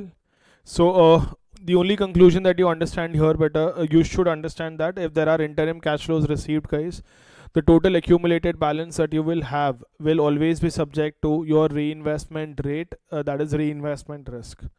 Okay, just write that, guys. If interim cash flows are received, if interim cash flows are received, if interim cash flows are received, the total accumulated balance, the total accumulated balance will be subject to reinvestment risk, will be subject to reinvestment risk. If interim cash flows are received, the total accumulated balance will be subject to reinvestment risk. All right, sir. So guys, this was just to explain you the concept of reinvestment, not to bifurcate between simple interest and compound interest. I'm pretty sure everyone understands what is simple interest and compound interest, but then you should know the impact of you receiving cash flows, guys, at the end of every period. What happens, guys, is when you loan out this money as such, guys, to someone and is paying you interim cash flows, in majority of our cases, remember, we are not into the business of finance. If you are into the business of finance, guys, the money that you receive as such beta will automatically be loaned out to someone else. But then when you're not into the business of finance as such, guys, you end up not reinvesting that amount for a considerable amount of time. You end up not reinvesting that amount beta for a considerable amount of time. Socho beta ऐसे that you receive an amount of 100 rupees as interest. That amount will just lie, guys, either in your savings bank account or it will just lie in your home beta as a physical cash balance for some considerable amount of time. That amount is not getting invested anywhere beta. So there's actually a lot of loss also beta there. But then you'll have to strike a balance between not just worrying about reinvestment income, also worrying about credit risk. Both of them are equally important. There are a couple of at least 1 or 2 students on this list who are into the business of finance. They will understand this concept of credit risk and also understand the concept of reinvestment risk. Okay, now let us write compound interest. I will have to explain. Sir, ho gaya na sir pura? Haan, ho gaya beta. But then we will now explain what will happen, guys, if compounding is done more than once in a year. What is the concept of effective rate of interest? How are you supposed to discount cash flows when discounting rate is quarterly, when discounting rate is semi-annually compounded, when discounting rate is annually compounded? How are we supposed to discount our cash flows? ठीक है? Now, guys, compound interest mein beta, we all know that we write our accumulated balance as your principal amount into 1 plus I. If you're comfortable with I, write I. Otherwise, I have a habit of writing R. 1 plus R percentage whole power N, guys. Remember, this is what we use beta if interest is compounded annually. Interest is compounded annually. N is the number of years beta here. N is the number of years. R is the rate of interest. R is your rate of interest. Annually compounded rate of interest. Okay. This is as good as writing future value beta is equal to present value. This is as good as writing future value beta is equal to present value into 1 plus R percentage whole power N. This is what I'm more concerned about. We will not be using the word accumulated balance and principal.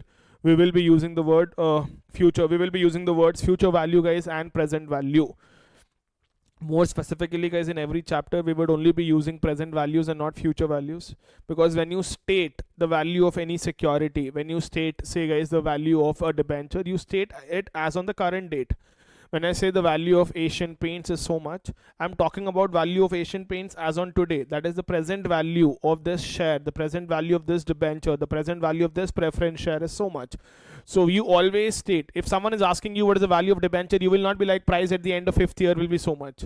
You'll obviously talk about price that is prevailing today. So that is why, guys, in the entire valuation, you're more concerned about present values than future values. So that is present. You will write future value is equal to present value into 1 plus R percentage whole power N. But guys, if interest is compounded more than once in a year, if interest is compounded more than once in a year, matlab kya, guys? When they say if interest is compounded more than once in a year, guys, if they tell you that interest is compounded quarterly, It means they will keep computing interest amount beta for every quarter, add it to your principal, arrive at accumulated balance, and again add it to your principal. Recompute interest beta for the second quarter on the accumulated balance, add it to your accumulated balance, compute interest beta for the third quarter on such accumulated balance, and again add it to your accumulated balance, compute interest again beta for the fourth quarter on such accumulated balances. So if interest is compounded more than once in a year beta, you would write future value is equal to present value into 1 plus r percentage whole power m in whole power divided by m beta whole power n into m, where m stands for the number of conversion periods or the number of compounding periods in a year. M is the number of compounding periods in a year. I do not expect you to remember this formula beta. This is just a formula given. इससे अच्छा तो direct logic लगाना है. Use simple logic, use your brain and directly get the answer. M will be 4 guys if interest is compounded quarterly. If interest is compounded quarterly, M would be 12 if interest is compounded. There are 4 quarters in a year guys, so you will have to divide by 4. There are 12 months in a year, so you will have to divide by 12 if interest is compounded monthly. There are 2 half year periods guys in a year, so if interest is compounded semi-annually, M would be 2. M would be 2 guys if interest is compounded semi-annually. ठीक है, there is this compound interest and ऐसे बेटा. Let me just take a simple example guys. एक काम करो guys, all of you write this guys, then I will take a simple example. All of you get done with this part guys. All of you get done with this part, compound interest. सब लोग copy करो ये.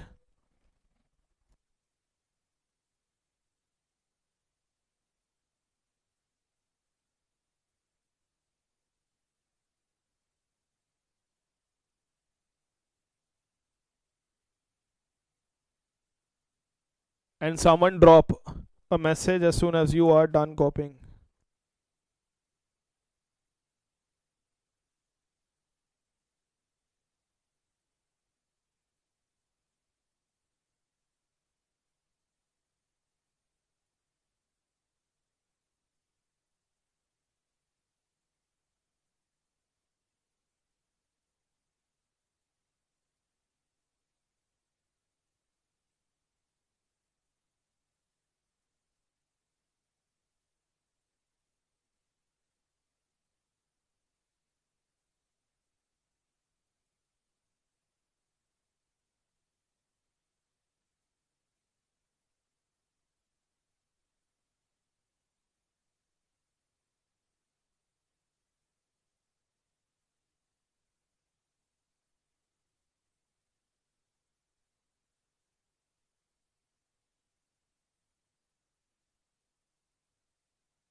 Yes, beta. I hope you're all done with this.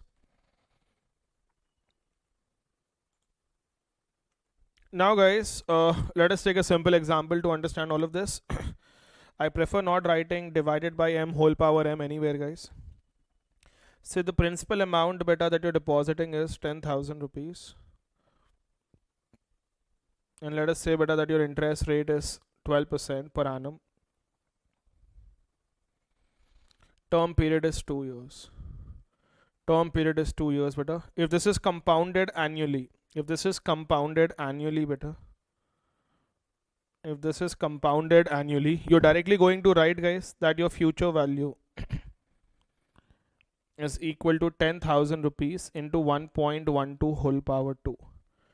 If interest is compounded annually, guys, you're directly going to write 10,000 into 1.12 whole square, 544 will be the accumulated balance that you will have at the end of 2 years, guys, if interest is compounded at the rate of 12% per annum for a span of 2 years. What if interest is compounded semi-annually? If interest is compounded semi-annually, instead of writing R by M, guys, ऐसे सोचो अभी, R is 12% per annum, but then we are compounding it every 6 months. So it will be for 6 months better. For 6 months, it will be 12% divided by 2, 6%. For 6 months, guys, 12% is per annum, guys. So for 6 months, obviously it should be 6%. Obviously, beta, it should be 6%. Yes or no? Yes, sir. And then, beta, in 2 years, as such, beta, there are how many in 2 years as such, guys? There are how many semi-annual periods? There will be 4 half-year periods, 4 semi-annual periods.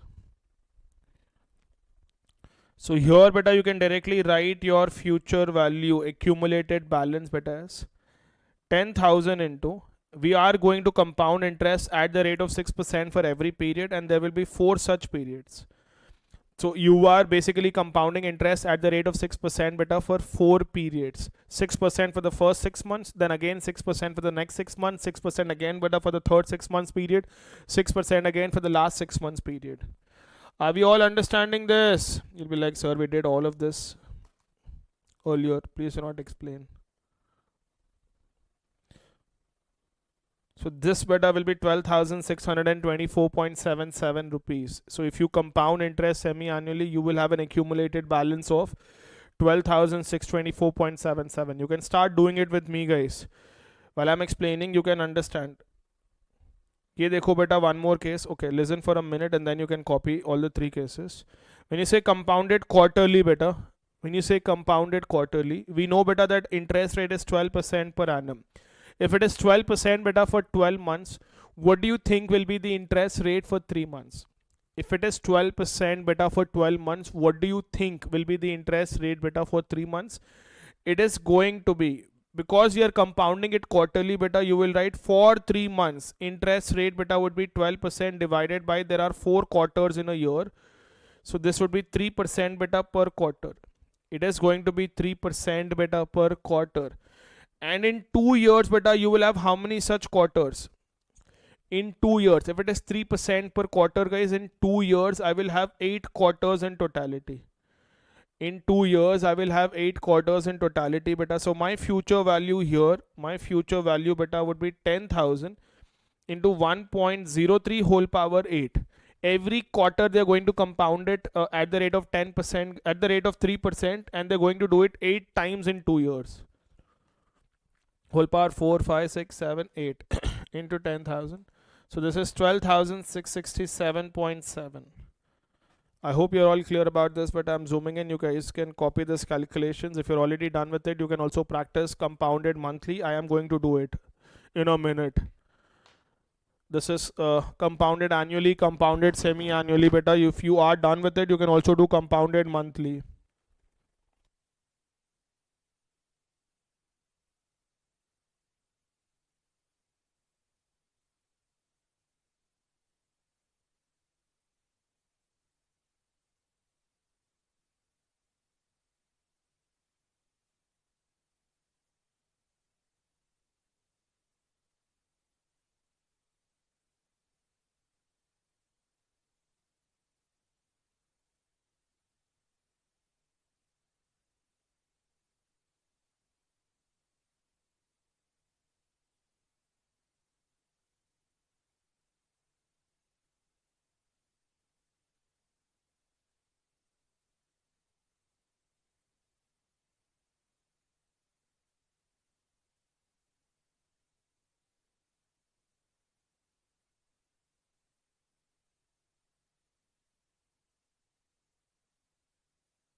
If you're done with this calculation beta, you can also perform compounded monthly.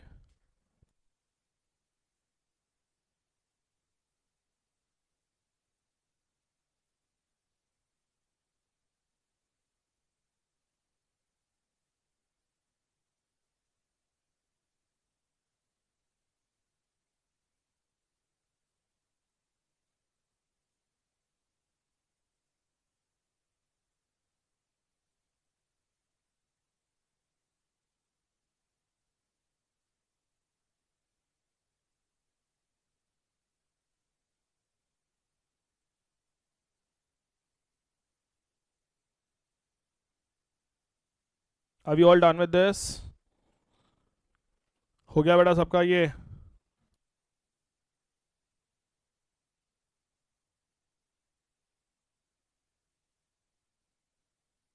चलो, great guys. Now you can perform compounded monthly as well, guys. Compounded monthly. Remember, guys, if it is 12% per annum, compounded monthly better. If it is 12% per annum per month, guys, there are 12 months in a year, so per month beta it is going to be 12% divided by 12 months. So every time they compound, they are going to calculate interest beta at the rate of 1%. Every time they're going to compound, they're going to calculate interest at the rate of 1%, guys, because it is monthly compounding and the rate of interest is 12% per annum. So here beta, in 2 years there'll be how many months? In 2 years beta, you will have 24 months. So when you calculate your accumulated balance or when you calculate your future value, guys, both of them mean the same. When you calculate your future value beta, this should be 10,000 rupees into 1 plus 1% for 24 months. 10,000 into 1 plus 1% beta for 24 months. Into equal to karo beta, you know how to do it, right? Matlab if you press 1.01 on your calculator, most of the new calculators you'll have to press into twice. When you press equal to for the first time, you get square of the number. When you press equal to for the second time, you get cube of the number. When you press equal to for the third time, you get whole power 4. When you press it for the fourth time, you get whole power 5. So you know that you should get whole power 24. Accordingly, guys, get the answer.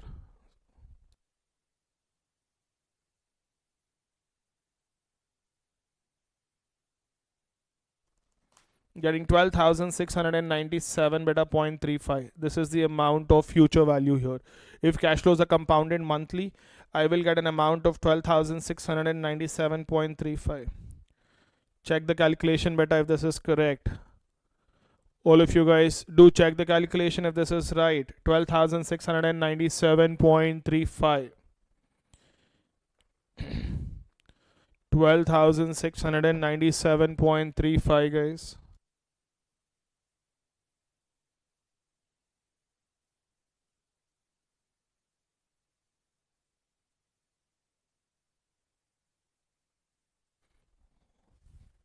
I'll just wait for 1 more minute, Naman, and then we'll proceed.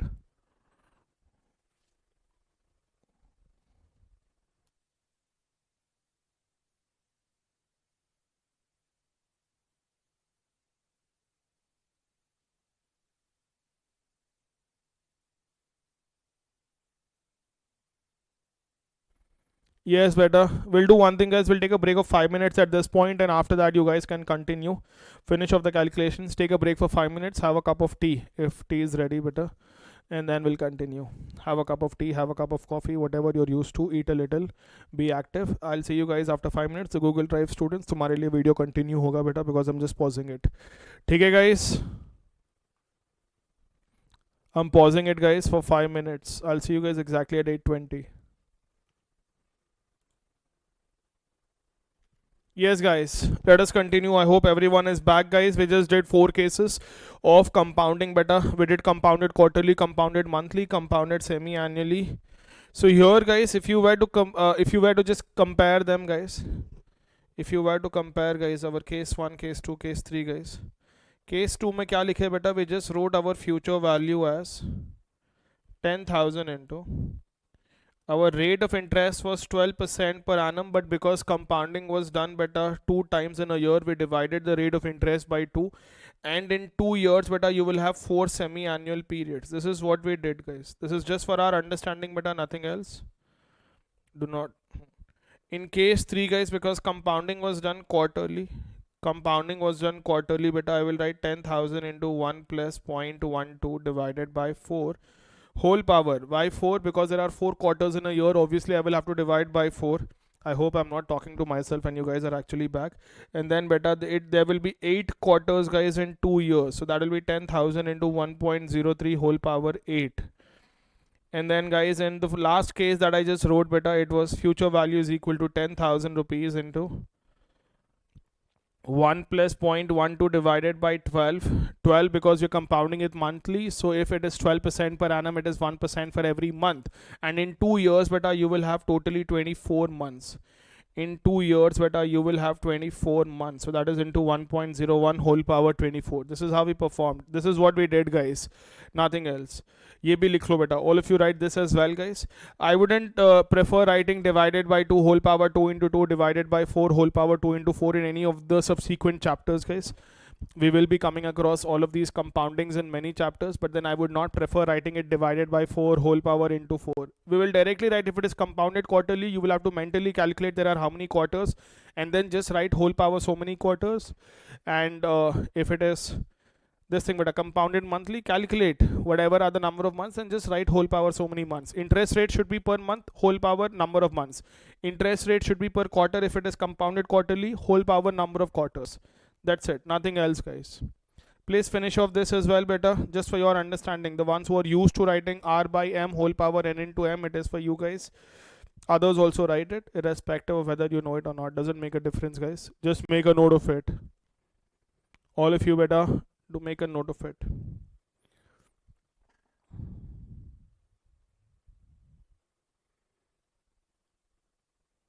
I will be talking about something called as continuous compounding as well, better, a little later. There's something called as continuous compounding where cash flows are compounded, you can say every second. Or I'll just say, what if the number of conversion periods in a year are infinite? What if the number of conversion periods in a year are infinite? How will you compute that? I'll tell you better. We use something called as E. The value of E is 2.71828. ये हो गया सबका? Yes, sir. We're all done with this. Great, guys. If you are done with this now, there's something called as effective rate of interest. Ever heard of effective rate of interest? Again, a very important concept that will be coming across in multiple chapters.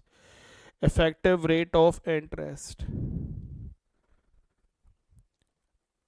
Ever heard about effective rate of interest, guys?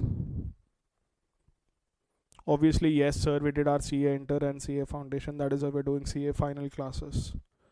Can someone tell me what is effective rate of interest? Bachcho.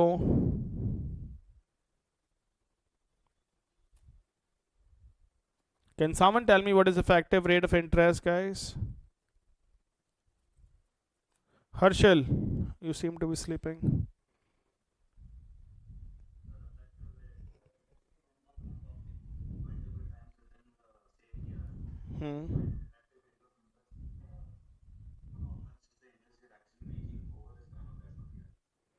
Perfect, beta. So the concept of effective rate of interest is basically used, beta, whenever compounding is done more than once in a year. You would want to know effectively how much are you making in the entire year.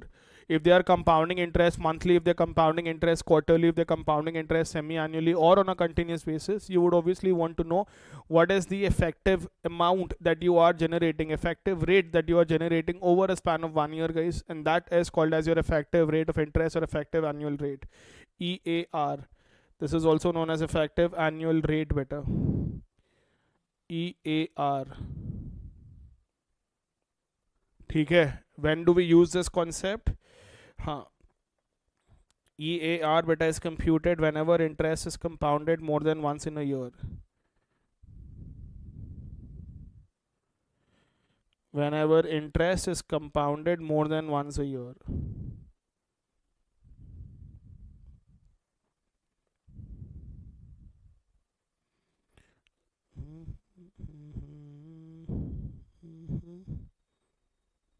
More than once in a year, beta. And how do we compute this effective rate of interest? I'll just take the previous example. Remember, we're doing it only for 1 year as such, beta. EAR is the effective interest realized.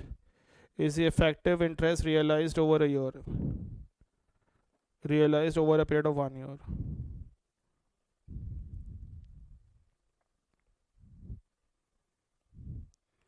Annualized rate is different than effective annual rate, beta. Annualized rate का मतलब होता है simply annualize it. Just if I tell you guys I'm getting 3% effective for every quarter, my effective annual rate will be something different. My annualized yield will be something different. I'll tell you about that annualized rate as well, guys.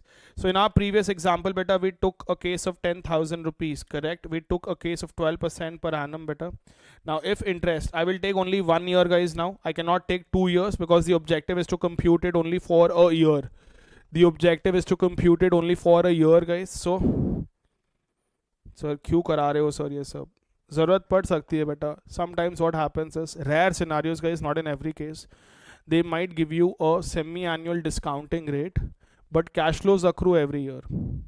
They might give you a semi-annual discounting rate, beta, but cash flows are accruing annually. Or it might happen, beta, that they're giving you an annually compounded rate, but cash flows are accruing semi-annually. I have no problem, guys, if cash flows arise semi-annually, discounting rate is given on a semi-annual basis. Perfect. We are very happy. Cash flows arise annually, discounting rate is given on an annual basis. We are very happy. But if they give cash flows on an annual basis, discounting rate on a semi-annual basis, cash flows on a semi-annual basis, discounting rate on an annual basis, there will be little adjustment required, for which your understanding of compounding more than once in a year effective annual rate of interest, beta, would be very, very helpful. Okay? That is why, guys, we are doing all of this. So here, beta, if I say compounded annually, compounded, I'm just taking 1 year, guys, to know what is the effective amount. Compounded semi-annually and compounded monthly.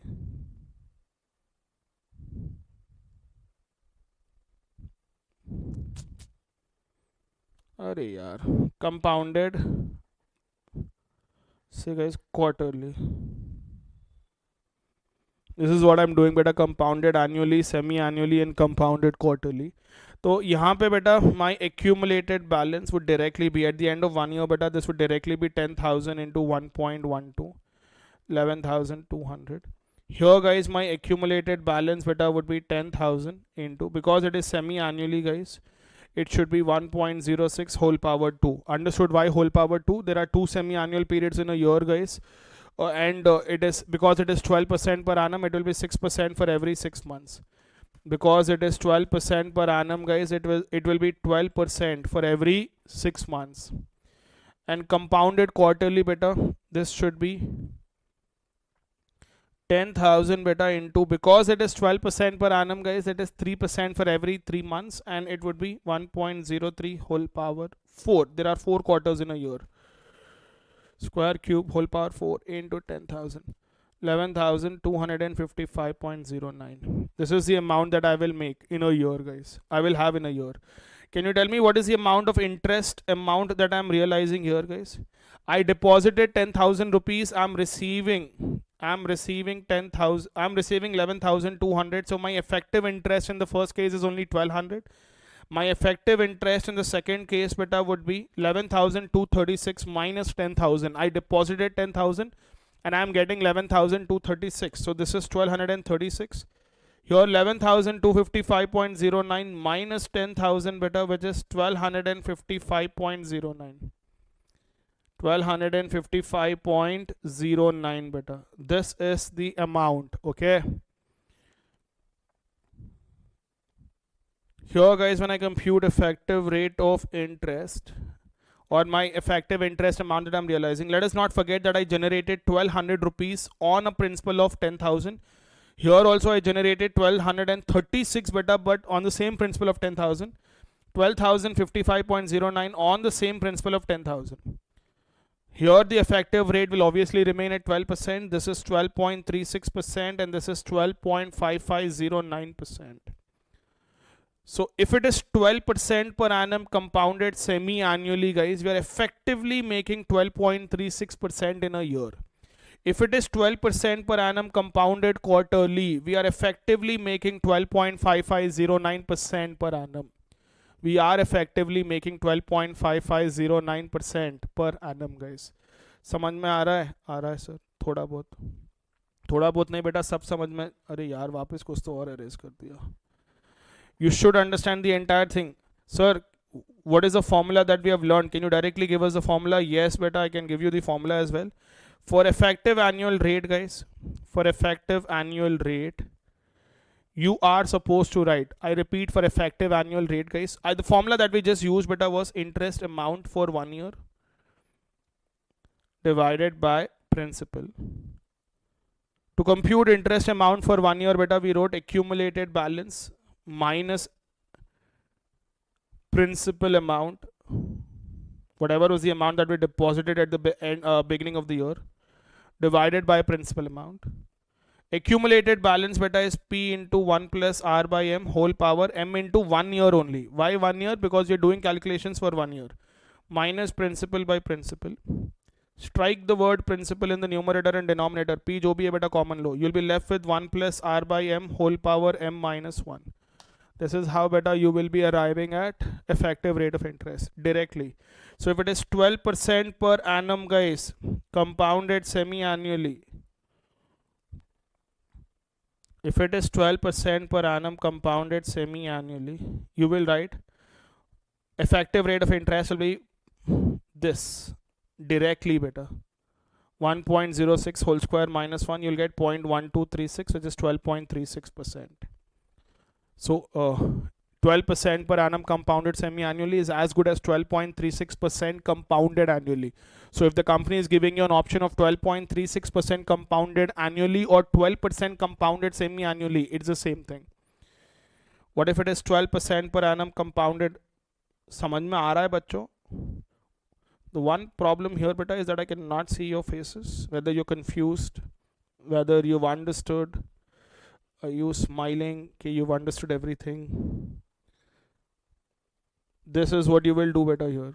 Square cube whole power 4 minus 1. So this will be 12.125509.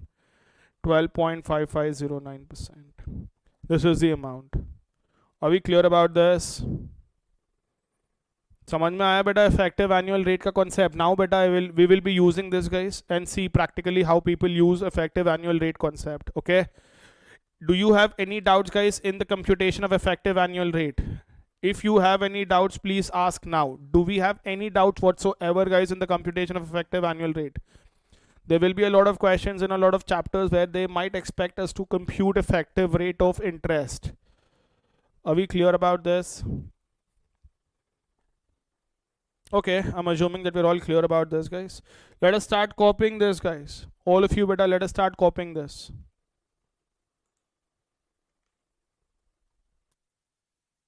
सब लोग copy करो बेटा ये।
Yes beta, are you done with this?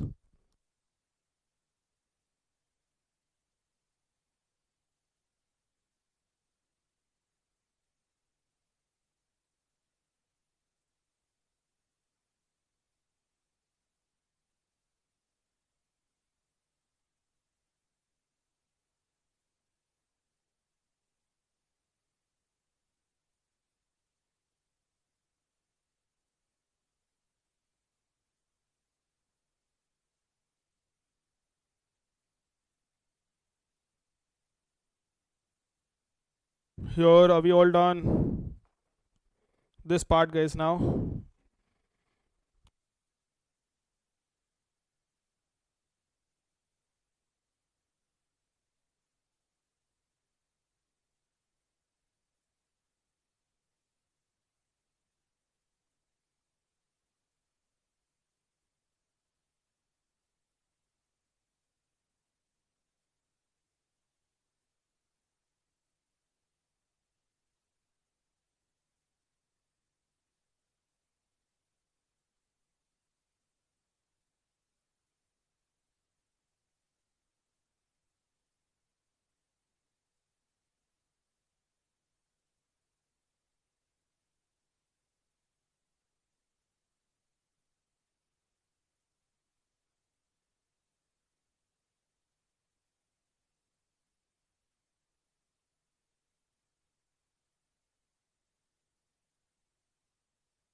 Okay, I'm assuming that you're done with this formula as well, guys.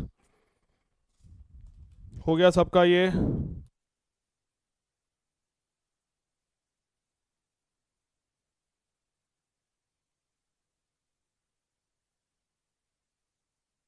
We are done with this, right?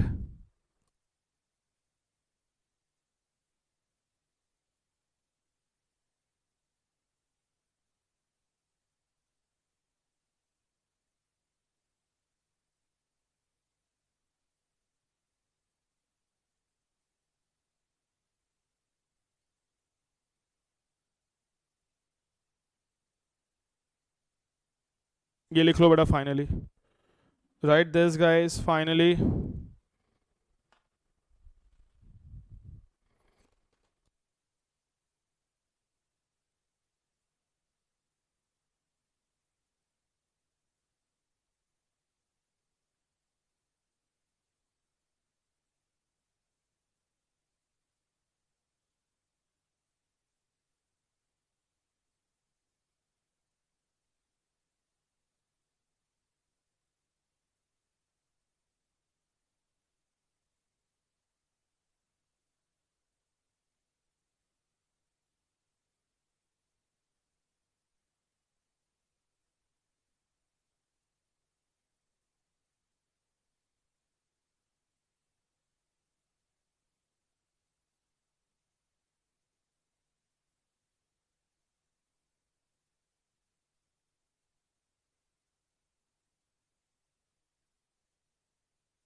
I hope you're all done.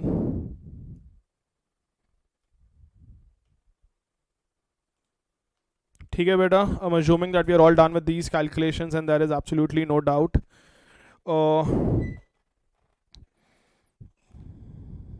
ठीक है, this was computing this. Now guys, let us just take examples. But just give me 1 minute, guys. I wanted to show you something here in this calculation. 1 second, guys. Yes, yes, guys. Are you able to see the screen better? These are the ongoing non-convertible debenture issues, NCDs, guys. I was talking about Edelweiss ka beta. I told you that Edelweiss ka issue is ongoing. I click on this Edelweiss issue now. There are multiple options, guys. If you can just see this. Series 1 beta is where the maturity period is 36 months. I repeat, series 1 beta, series 2, series 3. Maturity period is 36 months, 3 years maturity. But series 1 beta is where they will pay you monthly interest. Series 2 beta is where they will pay you annual interest. Series 3 beta is where they will not pay you interest. They will directly pay you at the end of third year. They will directly pay you at the end of third year, guys. Series 1 में तुम्हारे को monthly दे रहे हैं. Series 2 में they're giving you annually. Series 3 beta they're giving you directly at the end of third year. Series 4, Series 5 beta are 5 years maturity. 5 years maturity. One is monthly payment, one is annual. There's also cumulative beta, Series 6. They will directly pay you at the end of 5 years.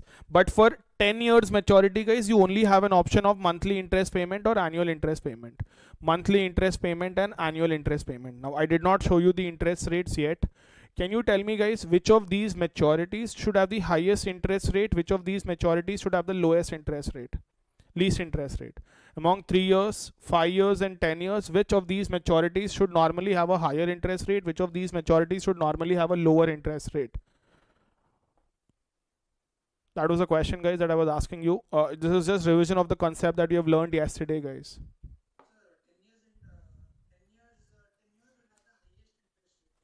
10 years will always have the highest interest rate. Higher the maturity period, higher will be the interest rate, because the risk involved also increases, guys. Or you're committing your money for a longer period, so obviously better the interest rate should be the highest. The effective yield, guys, is 9.7% on a 10-year maturity bond. The effective yield beta is 9.7% on an effective 10-year bond. On an effective 5-year bond, guys, it is only 5-year bond beta, the effective yield is 9.55%. When I say yield beta, this is nothing but effective annual return. For a 3-year bond, guys, it is 9.1%. For a 3-year bond beta, it is 9.1%.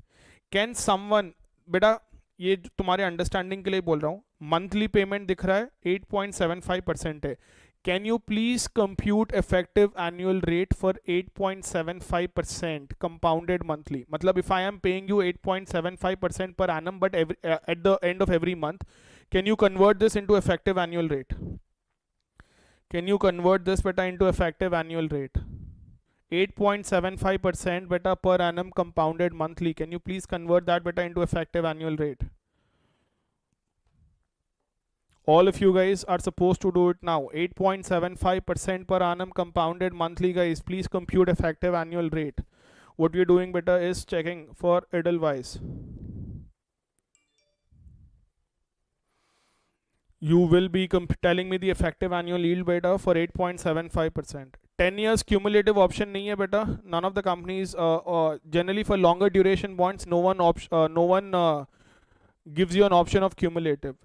Maximum जो अपन देखे बेटा 5 years तक ही रहता है cumulative option. उसके बाद में they will not give you an option to cumulate interest for such a long period.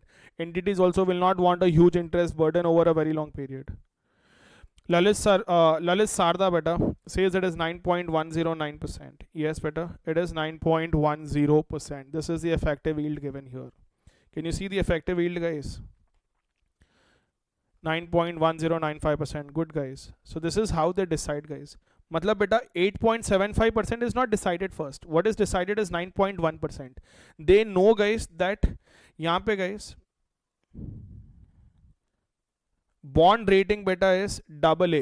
Bond rating is AA, guys. So a AA, and one of the credit rating entities also rated this as A also beta.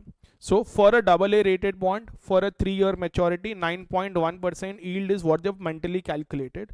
But वो लोग उल्टा जाते बेटा. If they want to provide 9.1% effectively per annum to an investor, and if they want to pay on a monthly basis, then what should be the coupon rate that they should offer? It is reverse calculation, guys. It is not that they decide 8.75% first based on their credit rating. जैसे guys, कहाँ गया?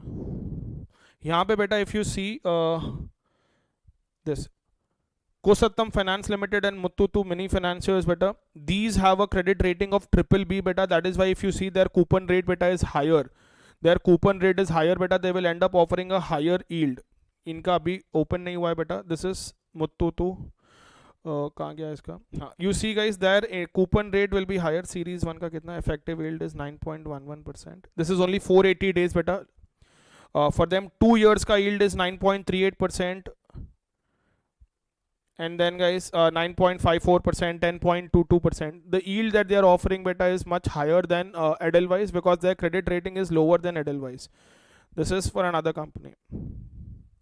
समझ में आ रहा है बेटा क्या बोलना चाह रहा हूँ? Are you understanding what I'm trying to convey here, guys? That they work backward, guys. They work backward. They decide their effective yield beta based on their credit rating, and then they will compute, guys. So I'll just write, guys, यहाँ पे. You can also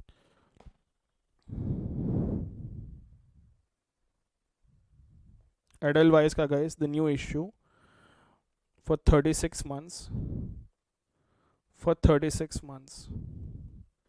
The effective yield to be offered, guys, the effective yield to be offered is 9.1%. If interest is paid out monthly,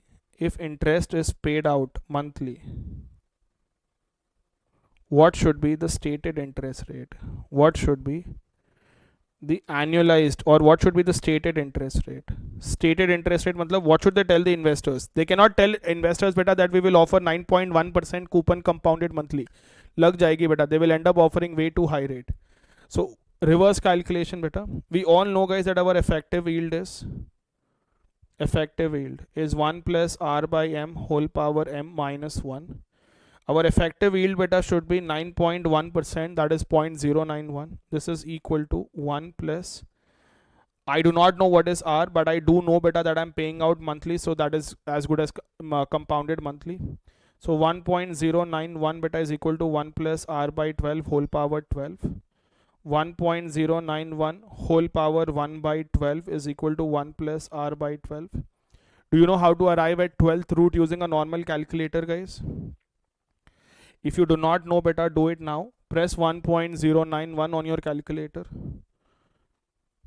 Press square root 12 times. Press square root 12 times, guys. 1.091 type karo beta and then press square root 12 times. Did I resume the video? Yes. Sometimes I forget to resume the video on my recording device beta, and then meri lag jati hai. 1, 2, 3, 4, 5, 6, 7, 8, 9, 10, 11, 12.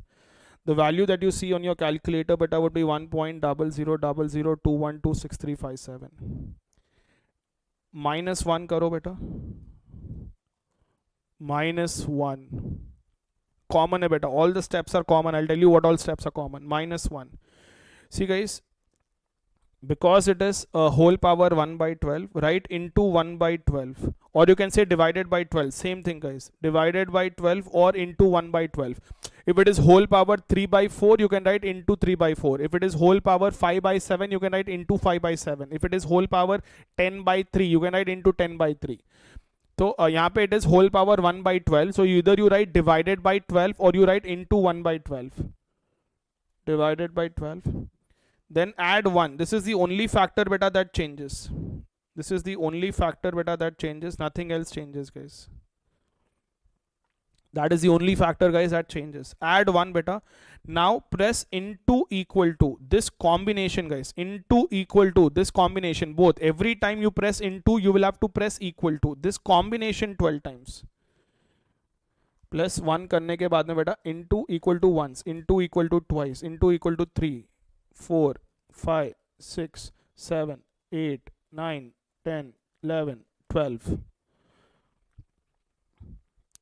I got the answer beta as 1.00728 433. 1.00728 433. Did you all get the same answer, guys?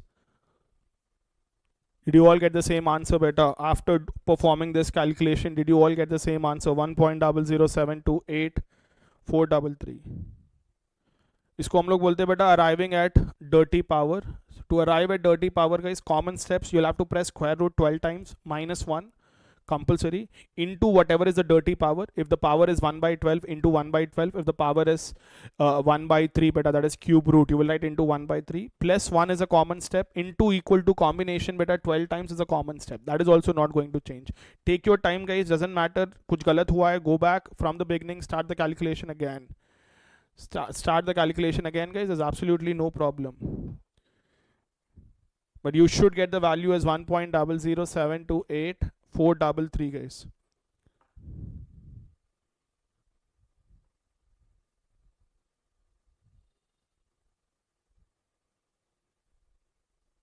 Yes, guys. 1.00728,433. I'm assuming, guys, that a lot of you guys have already got it. किसी को नहीं आया तो मेरे को बोलो बेटा, I'll help you out. If someone did not get the answer, and the Google Drive students, if you're struggling with this calculation, you can always text me on Telegram.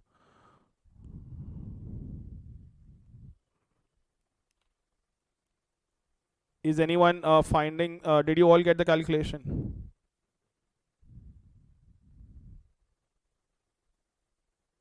ठीक है, I'm assuming that no one answered no, that means you have performed this calculation, guys. तो यहाँ पे बेटा I got 1.00728,433 as 1 plus r by 12. So I'll get r by 12 as 0.00728,433. If I cross multiply r beta minus 1 करके into 12 into 12, I'm getting 0.0874, that is 8.74%. अब मेरे को गालियाँ मत देना कि sir it is actually 8.75%. Sir it is actually 1. क्या कितना आया था बेटा अपन को 1.091095 आगे, और it is actually 1.0911. Little approximation error is fine, guys. So this is how they decide the coupon rate beta. They have decided mentally that, boss, if it is a 3 years maturity for a credit rating of A, if you want the investors to be interested, we will have to offer them a higher interest rate. So we will offer them 9.1% effective yield per annum. But if they want monthly payment of interest, we cannot simply divide 9.1 by 12 because we will end up losing a lot. So what they do beta is they try converting this 9.1 into a monthly compounding ratio, and then they will tell the investors, boss, we will pay you 8.75% per annum, but that is still effectively 9.1%. As an investor beta, if you've opted for monthly payment, your actual return will depend on how are you using that monthly interest payments. If you are not able to reinvest them at the correct time, you might end up losing reinvestment income, and your effective yield beta might not be 9.1%. As an investor, when you invest in these bonds, if you are not able to utilize that, see guys, 36 months is a shortly time frame beta. If I were to invest in these debentures for 36 months beta, I would directly select cumulative option. I'll be like, theek hai na yaar, kaam khatam, who will? Because at my age beta, I should not worry about monthly income. If a 60-year-old is investing in these debentures for 3 years, he will prefer monthly interest payment, and he's not worried about reinvestment income. He needs that money to fund his expenses. The fact that is opting for monthly payment beta is because he needs that money, guys. If he doesn't need that money, guys, to meet his expenses, he might as well beta offer cumulative option. He or she beta can offer cumulative option. Do we have any doubts in this? I just gave you this practical example to effectively understand better the concept of effective annual rate. There should not be any doubt. You should not be like, why are we doing all of this? This is practically used. The next time you see a issue of debentures as beta, you can go through these points, you'll perfectly understand them. कुछ doubt है क्या? If there's any doubt, you can ask me now, guys. Do we have any doubt in this? Did you all understand, guys, as to what was the calculation? So basically, beta, what will they tell the investors? Ek second, guys.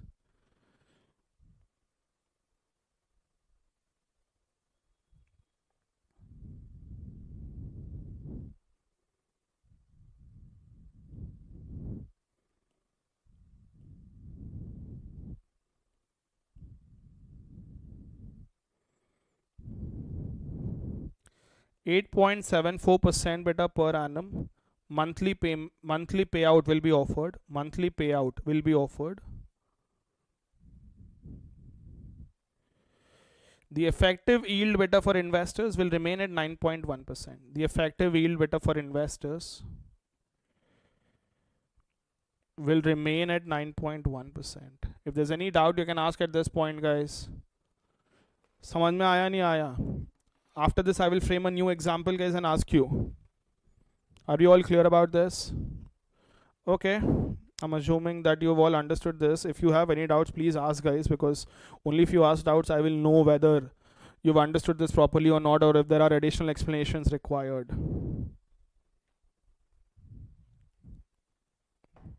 Done? Okay, let us start copying this then. guys याद रखना बेटा, the credit rating of these companies बेटा is A by few companies, double A by few credit rating companies. If you want to be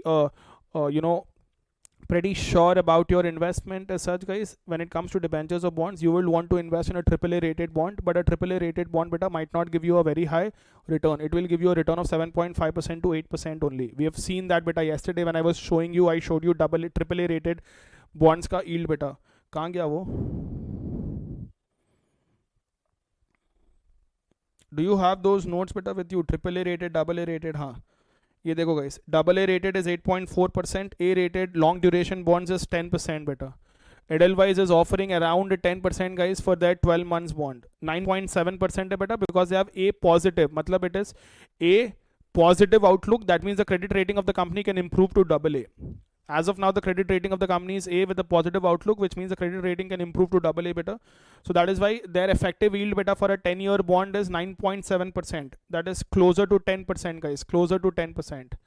अब समझ में आ रहा है बेटा? Are you all understanding how the credit rating determines the return that the companies should be offering? But problem beta is that the credit rating companies should perform their task as accurately as an auditor auditing financial statements of a company guys.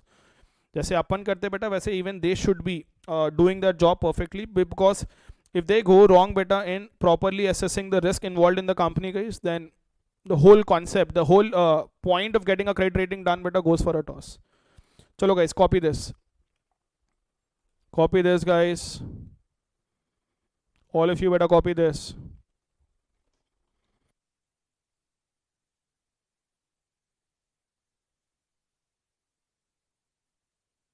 Yes.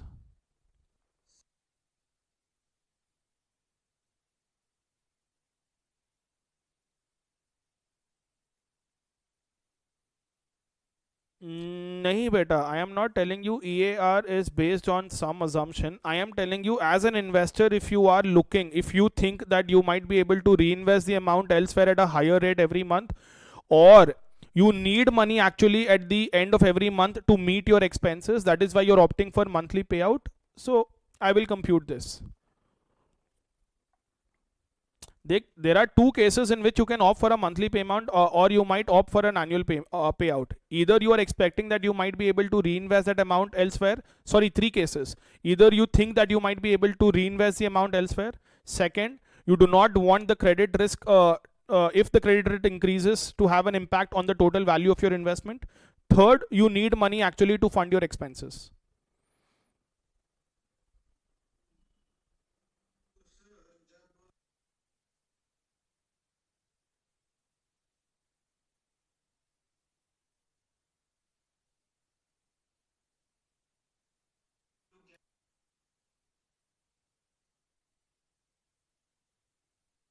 Same bond में invest करने का option रहेगा नहीं रहेगा, I doubt, because there should be someone else in the secondary market who is willing to sell it. This is a primary market, you are directly purchasing it from the company. इसके बाद में if you want to invest in the same bond, his doubt beta is that what if we are assuming that we will invest in the same bond, but then whether we will have an option or not to invest in the same bond, we do not know, because it should be available in the secondary market. And if it is available in the secondary market, not necessary beta that it will be available at its face value of 1000 rupees, because when the prevailing interest rates changes, it can have an impact on the value of a bond. Sir wo kab seekhenge? That is what we will learn under bond valuation.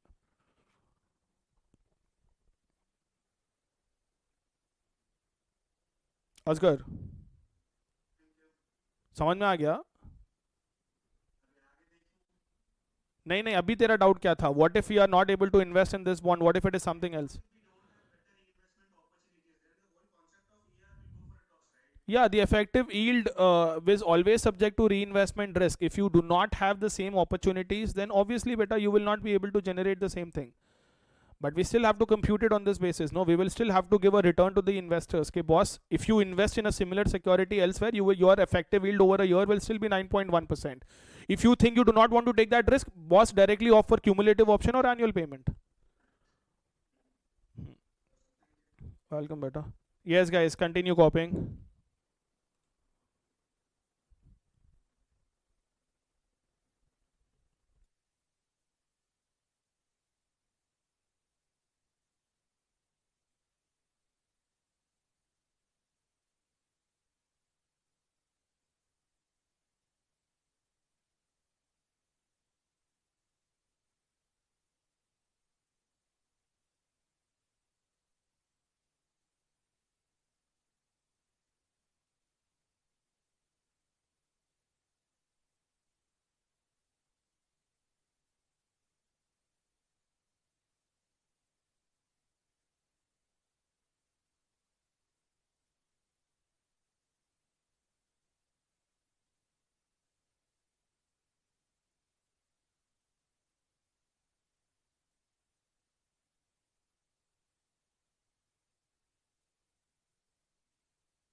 ये हो गया ना बेटा जो screen पे है यहाँ पे टिल दिस पॉइंट.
ये स्टेप्स भी लिख लो बेटा ठीक से.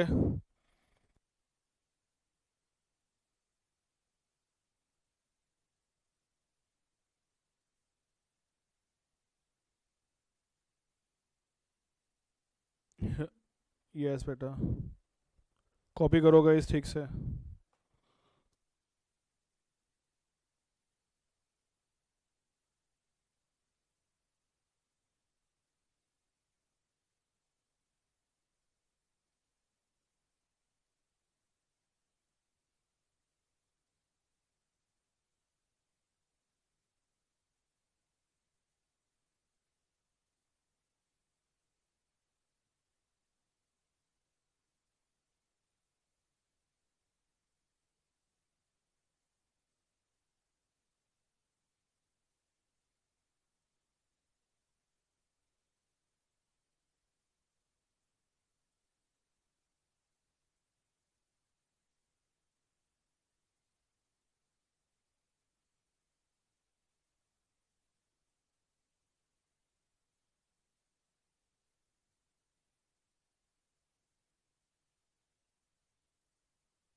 Write this as well guys.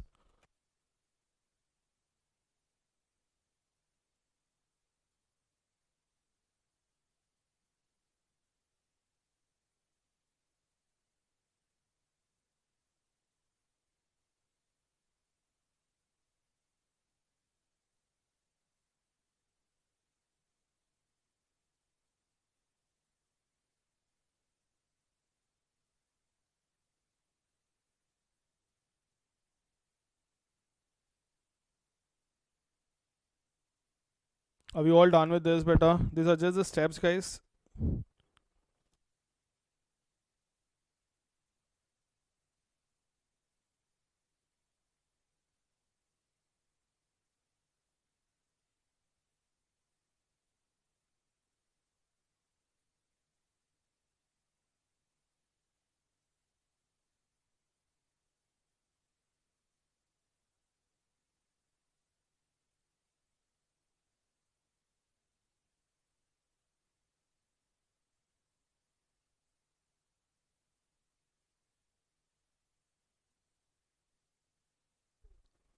Is everyone done with this? Cholo beta, I'm assuming that you're all done with this. In case you're not done with it beta, please let me know. I'll wait, otherwise I'll proceed. हाँ बोलना बेटा, doubts के लिए तो बहुत time है.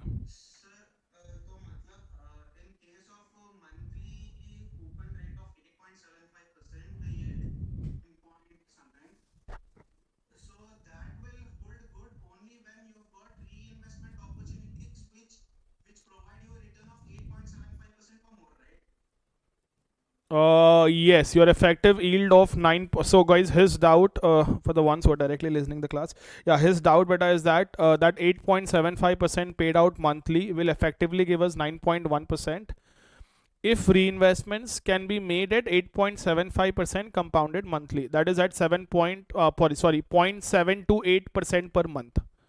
Only if you can reinvest your cash flows at 0.728,433% per month, you will effectively get 9.1% per annum. Otherwise, you will not get 9.1% per annum.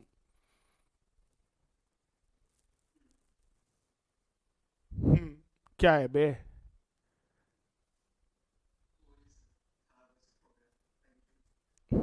Gado. So guys, if you are reinvesting at a little lesser rate, your effective yield will be lesser than 9.1%. If you are reinvesting at a higher rate, your effective yield beta will be more than 9.1%. Okay. Now guys, 60 months. The effective yield beta to be offered is 9.55%. 9 point, एक second beta, I have opened the same document in my cell phone as well. Yeah, effective yield to be offered beta is 9.55%. Compute coupon rate if interest is to be paid out monthly. Similar calculation beta, can you please do it if interest is to be paid monthly?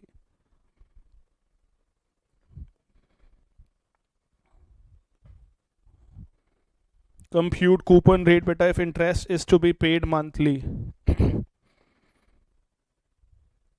All of you beta should perform this calculation. I'm not doing it. You guys will do it. The effective yield to be offered beta is 9.55% per annum. You will have to compute the coupon rate, guys, if interest is to be paid monthly, guys. If interest is to be paid monthly.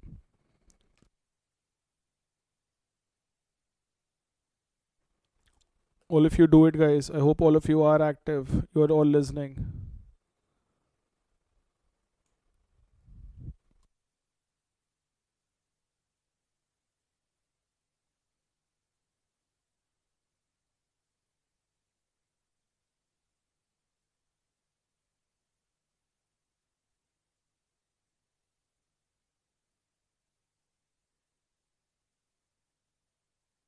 I'll wait for a minute, guys. Perform the calculation.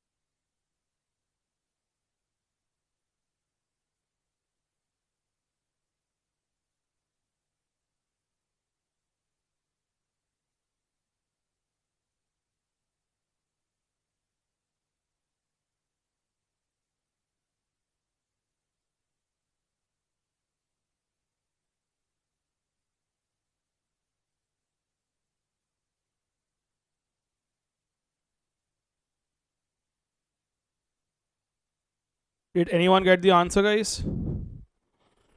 9.55% per annum, guys. You have to compute the coupon rate if the interest is to be paid monthly.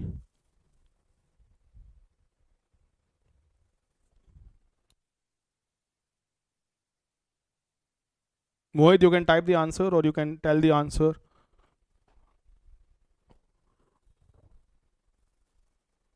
9.155%. Correct, guys? That's the coupon rate. That is the coupon rate that they've offered, guys. So what will you write, beta, is that your effective yield should be equal to 1 plus r by m whole power m minus 1. So this 9.55% should be equal to 1 plus r by 12 whole power 12 minus 1. 1.0955 should be equal to 1 plus r by 12 whole power 12. You will have to take 12th root. That is whole power 1 by 12 is equal to 1 plus r by 12. How do you do this? You will have to type 1.095, press square root 12 times minus 1 into 1 by 12 because we want 12th root. And then, guys, you will write plus 1 and then into equal to combination beta 12 times. Into equal to combination 12 times, guys. 1 2 3 4 5 6 7 8 9 10 11 12 minus 1 divided by 12 plus 1 into equal to once twice 3 4 5 6 7 8 9 10 11 12.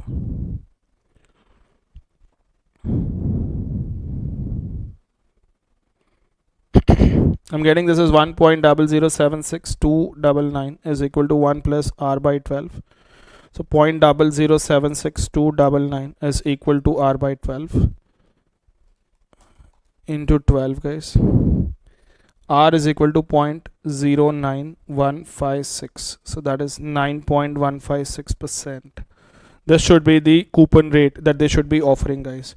So a coupon rate of 9.156%, guys, to be paid monthly would be providing them an effective yield of 9.55%. Would be providing the investors an effective yield of 9.55%.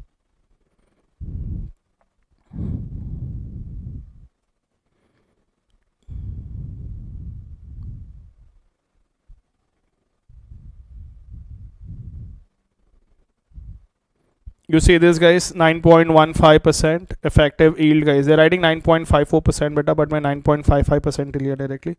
So this is the effective yield, guys. 9.15% is a coupon rate that they're offering, guys, if interest is paid out monthly, and that is effectively giving them 9.55%. Any doubts in this calculation, guys? Do we have any doubt in this calculation? Are we all done with this? If there's any doubt, guys, please ask. I'll be more than happy to explain.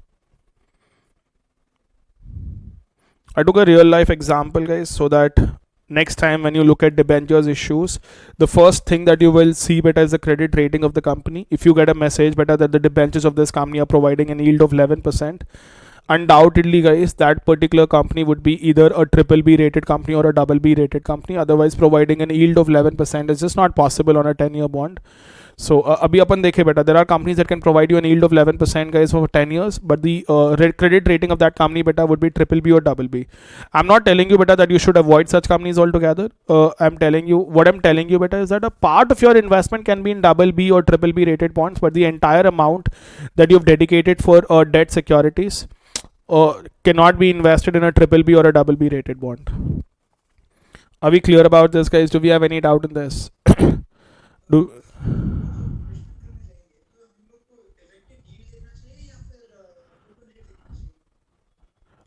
See, if you are directly buying from the company, usually debentures are issued at par, तो तुम लोग coupon rate से effective yield compute कर सकते हो.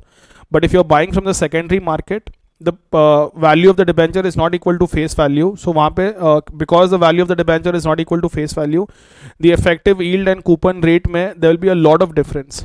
ऐसा सोचो बेटा, there are many companies which have issued debentures with a coupon rate of 11%, 12% in the year 2008, 2009, 2010. But right now the interest rates have declined drastically, so the values of these debentures will be different in the secondary market. So you cannot merely go by coupon rate. तो वहाँ पे we will compute something called as YTM, yield to maturity. We will compute something called as IRR. If you purchase this bond at this price in the market today and you hold it till maturity, what is the effective yield that you will generate? But at the end of the day, what matters is effective yield. For your investment decisions, you will always have to go by effective yield. Yes. Any other doubts in this, guys? Do you want me to give more examples on this? Or did we all understand? Are there any other doubts in this? No doubts? Okay, beta, I'm winding up the session then today. Sir, you're leaving us 10 minutes early. Yes, doesn't matter. Tomorrow I'll take the entire class. First Sunday you might not have class, beta. Uske baad mein you will have classes. So that's it for now, guys. I'll see you guys in the next class. Keep revising, keep studying. Just go through the entire thing, whatever we have learned. Hardly, beta, we hardly discuss concept of what is simple interest, compound interest, and effective annual yield. Barely anything, guys. Very, very less content agar aisa dekhe to. But फिर भी, guys, just take out 5-10 minutes, go through the entire content. In case you have any doubts, you can always ask me in the next class. Bye bye, guys. See you guys tomorrow.